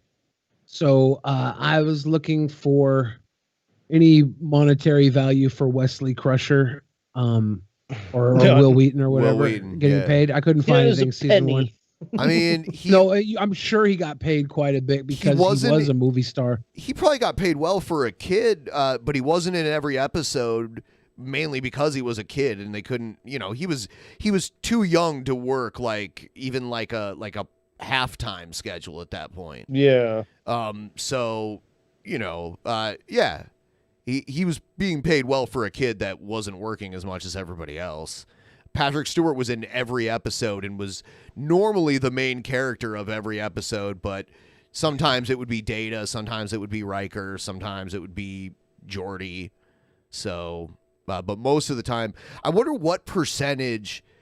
I wonder who's been in the most TNG episodes of the main cast and who's been second and third and fourth. I'm pretty sure number 1 is Patrick Stewart, and number 2 is Brent Spiner. I wouldn't be able to answer that really though, because I was never huge into Star Trek. I mean, I was more into Star Wars and Farscape. I watched a lot of a show called Lex, which was really weird but kind of interesting. But yeah, no, Star Trek, I don't know, for whatever reason, Star Trek was always one that just kind of went by the boards for me. I don't know why. Lex used to play on I think PBS. I don't know if I ever watched an entire episode of it, but like I'm surprised that it played on PBS because I think it was PBS. Maybe it was Sci-Fi Channel. I swear It was had to have been Sci-Fi PBS. Channel because Lex got a little bit. It was very sexual. It was like softcore in space, but actually had a fucking plot, and it was really interesting the way they did. They had Tim Curry on an episode. Yeah. The one guy was a dead body, right? Yeah, he was a dead assassin. Yeah. He was like undead but dead. I don't know, it was weird. He had to have this special blood in order to stay alive and shit. And he looked like Gary Newman kind of. So he's basically a vampire? Yeah, sort of, in a way. He was basically the character from Preacher. Yeah, pretty much. And they had to keep him in a cryostasis because he could only stay out in the real world like alive dead for so long, or else he would be like permanently dead. It was really weird. I remember one episode where they woke him up wrong and he shot their captain on accident with this claw thing on his wrist right in the heart. It was like, oops. And then they had another character where there was like a robot head that was a fucking asshole to everybody. It was hilarious. Stabby Hug says Dieter Lasser was in it. Yeah, the guy from the Human Centipede was a villain on that show. I know weird sci-fi. I don't know a lot about Star Trek though, which is funny because Star Trek is like this template for all this shit. I'm not familiar with that show, but I like all kinds of sci-fi. Like I even liked the reboot of Battlestar Galactica. I kind of did. Yeah, I always felt like Lex was going to turn into a porno. Like I would watch it. The first few, so like the first season, actually the first few episodes were like full-length movies because they were originally made for Showtime. And then it did so well on Showtime that they made it in a series for Sci-Fi. So actually, I think the second episode almost does turn into one. Oh yeah, Egghead sent me his promo, so we should probably play that too before we are done tonight. So I'm going to pull that up now. Here it comes. Alrighty then. As you all should know, that last night's promo was basically me saying I will do whatever it takes to win against Cobra. And last night with my first video for Actual Mania, I pretty much made my point. But you know what? Just to secure my fucking win. Do you hear that noise in the background? Do you hear that noise? Take my money. I wonder what it is. Yeah! I wonder what it is. Oh. Dude, do you hear what's running? Yeah. Egghead's bathtub. Do I tease? Do I tease a little bit? Do I hint? No, I'm not gonna give you what I'm doing right now. Oh my god, he's naked, dude. No, he's naked. Dude, you were in the mirror naked for a second there, Egghead. Whoa. Is he about to go Augustus Gloop on us? Sopped up in that chocolate river behind him? We're going to show each and every one of you people at home what I'm actually going to be doing for my win. Your ass in the mirror. Egghead, did you realize that there was a mirror there? Egghead, No. why are you sending everyone your nudes? Why are you sending everyone your nudes? I was watching and nothing actually showed. Eggy Two Balls over here hanging down. A little bit of Eggman. Nothing actually showed. At Actual Mania, but you hear that sound in the background. That's me secure. Wear clothes when you make videos, Egghead. Please. Like a shirt. Please, my victory. Oh my god. For Look at him in the mirror. Hello, darkness, my old friend. I've came to talk to you again. This is horrifying because you have this face in the front and then that in the back. Is he naked? And you can even see like the phone. Too. Where's Egghead's friend? I need to know. The mini Groot in the background looks I'm like afraid it's to trying watch jump any out of the more of top this. Here. He has been. We all need somebody help. He's been he's been conveniently covered every time, but it's only been like a few seconds. Is he naked? I think he's got some shorts on. I don't know. I think he's got some trunks on. I hope he's got some trunks on. I hope he's got. I don't want to watch the rest of this. I'm afraid to. Yeah, I am very afraid. I think we'd have better luck playing the Kevin Smith footage of Prince than this. This will get us taken down for sure. Yeah. We're gonna get taken down. At least have a choice in the matter. Come on down. Tell me how y'all doing. What the fuck is that on his nose? It's well, Egghead's got beautiful eyes, so God had to strike his face with something in between them to pull your attention off of his beautiful eyes. Oh, he's got beautiful eyes and a fleck of shit right here. But they're very beautiful fleck eyes. of shit. They're very beautiful eyes. Oh my god. You know, It's honestly, like- just having the bathtub running would have been enough. It's yeah, and like having a shirt on. Yeah. Having a shirt on is helpful. Well, I don't know. I mean, he wanted to go all in, so I mean, you got all in, but I don't know. Maybe that was pushing it. I am curious how like the rest of that goes, though. But I don't. I'm think gonna it's worth risking pre-screen check. it. I'm gonna pre-screen it. Ben's You got to kinda check for any hanging twigs. Stray eggs. Yeah. The egg basket hangs too low. He does like a hop, skip, and a jump up in the air and clicks his heel together like it's a Chevrolet commercial from the early 90s. Like a cock. You see the egg basket just... It's just Oh my disqualified. god. You're like, oh, well, the carpet matches the curtain. That sucks. Very gingerly. Yeah, it looks like the trouble with tribbles down there. I will say though, that was cringy. Yeah. He's still You got think? it. He still got it. I feel exhausted now. Just by watching that, I feel like physically exhausted. You've been tapped out. Yeah. I'm like, break it up, ref. Break it up. Yeah, look at the people in the chat. My brain hurts. Egghead is trying to show us his other egghead. How can I one up that? Yeah, Mickey Richards. Show us your egghead. Oh, okay. No, he will. He Don't will. ask for that. Yeah, Mickey Richards will. That's why Mickey he's the Richards- cringerweight champion. He does it in a way that's more abusive. I feel like it's lacking any sort of consent. Like we kind of consent to Egghead because he's like the dopey fool that accidentally shows off his nether region. Mickey Richards just like the flasher outside of the YMCA when it's He teen didn't night. show anything though. Like I was watching in the mirror. Of course, yeah. Yeah. I think what was funnier was that you in the mirror you just see the visual of this flabby man screaming into the phone. It's just funnier than it's in the foreground. Yes. That's why. Egghead's launching an OnlyFans. Yes. Honey Milk has an OnlyFans. Everyone go check out Honey Milk's OnlyFans. Have you ever seen that, the Chris Hansen thing? He's like, No. it was a cameo where Chris Hansen was advertising for a cam girl. He's like, Honey Milk is starting an OnlyFans. I'm Honey looking at Milk's the starting an OnlyFans. Yeah, I'm looking at the transcripts.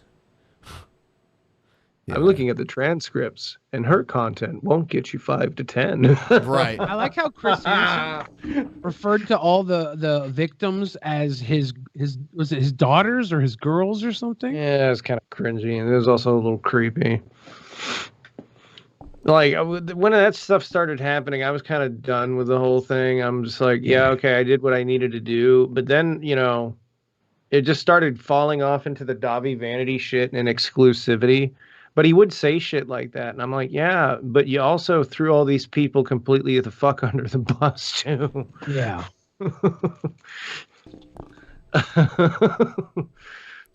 Yeah, that's the Hanson MO right there. What's funny too is you can get him to say anything in the cameo too. Somebody got him to say like he supports maps. Yep. Shit. Yeah. Yeah, I've seen that one. It's pretty funny. And then he got mad about it. He's like, and somebody, I don't even know what the fuck he said in his video. I'm like, yeah, but you chose to fucking just make content where you say anything, like you're on Fiverr or something. I laughed hard because Chris Hansen was like, I knew the point that Chris Hansen had become like a full-on like drama streamer on YouTube when he was like, or maybe Repshion just isn't supporting me to cover up drama in his own life. That's what he said.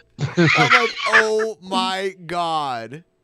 I can't believe he did that. He actually went there. And you are glue. That's like he jumped into like Chris Hansen blood sports right there. Blood sport. Yeah. Well, I mean, even Jeff has called him literally a drama streamer before, and he's not wrong. Well, Repshion, what about your girlfriend's anti-Semitism? Like, what the Ignore fuck? the fact that I'm over $1 million in debt. Right. And these he said like long resolved issues on something. And I'm like, long resolved? You still have a shitload of money to owe people, dude. So I don't know. I jumped out of it. It wasn't worth it. Hold on. Egghead, are you naked in that video? Oh, shit. Now that you're here? Egghead. Yes, I am a cartography enthusiast. You're right. Okay, Egghead, you scared the fuck out of us because, like, you look like you're naked. Like, you walked away from the mirror and it got just to the point of where your pants or underwear should have started, and then you, like, turn the corner. So, like, every time I'm like, does he not realize that there's mirrors in the background? Like, so you were not naked during the filming of this video. You're nasty. You're nasty. That's what he says. You're nasty. That's nasty. Egghead. He says pinky promise. That's the problem. We don't want to see your little pinky, dude. Right. Alrighty then. As you all should know, that last night's promo Watch this, Egghead, and you'll understand our concern, okay? was basically me saying I will do whatever it takes to win against Cobra. And last night with my first video for Actual Mania, I pretty much made my point. But you know what? Just to secure my fucking win. Do you hear that noise in the background? Do you hear that noise? I wonder what it is. I wonder what it is. Oh, do I tease? Do I tease? Do I tease a little bit? Do I hint? Do I hint? No, I'm not going to give you what I'm doing right now. All right, see? Okay, I'm worried. I'm worried right now, okay? Now. Oh, my God. Whew. Because we're going to show each and look, and every one of you. We can't, I'm having trouble telling where your back ends and your ass begins, too. Like, it's, people at home what I'm actually going to be doing for my win at Actual Mania. But you hear that sound in the background. That's me securing my victory for Actual Mania. And now you're naked in the background here. Beth a la Bailey's is coming. Bath a la Bailey's is coming. Bath a la Bailey's. Bath a la Bailey's. He kind of like makes me think that he was doing that on purpose too, because he looks like he was inching the phone over, Is that a Harry Potter spell? That's how he looks. That's how he looks at his own ass. You know how you need like two mirrors to see behind you, to like see the back of your head and your ass and everything? Yeah, that's how he looks at his with a rag on a stick. Obese Bart Simpson. I wash myself with a rag on a stick. Yeah. Gosh, it looks like I accidentally showed my ass on camera. So we're gonna go in a couple minutes here. Did we read all the Streamlabs yet, or do we got some new ones? I got them pulled back up All here. right. Again, Coop Carr gave us big love. Catherine DeRote gave us big love. Camden Stokes gave us some love. Thank you. First Disciple of Nev gave us that big love. Tyler Sevener said, "Get this goal, boys and girls. They deserve an Oscar." Shit. Neon Noir says, "Here's to you." Thank you again for that. And Two Guns No Ammo says, "You're all sexy princes to me." Camden Stokes again says, "Have monkey." I think he meant to have money. And then Mr. Peepers gave us that big love too for the cottage cheese and bugles, barbecue bugles. You want them cheese horns. And Stevie's fart pussy. Well, I don't know what that was about. Fart pussy. Yeah. And hopefully we'll get to see the rest of this Onision interview eventually here. Yeah, hopefully. Yeah. I'm excited to see more of that. Any interview the guy does, I'm always excited to see, to be honest with you, because I just love somebody that cannot help but incinerate themselves completely unintentionally. Yeah. Realstream News says that Onision has more to say about me, and I kind of want to know what he has to say. Yeah, and Realstream did a stream, but it was about release. Like, he did a stream and made it look like part 2 was part of it, but I watched it, and it was just like him talking about it, and then he watched some of our stream, and that was it. So, yeah. Okay, why? I don't know. Probably got content some for donos. content's sake, I guess. Yeah, probably got some donos. Don't know, baby. Probably got some donos. I made a couple bucks. Don't know. So, I think we are going to wrap up the show. Stevie, thanks for joining us All right. tonight. Yeah, not a problem, guys. Anytime. It was great. Yeah. We will see the rest of you on Tuesday. Good night, everybody. Good night.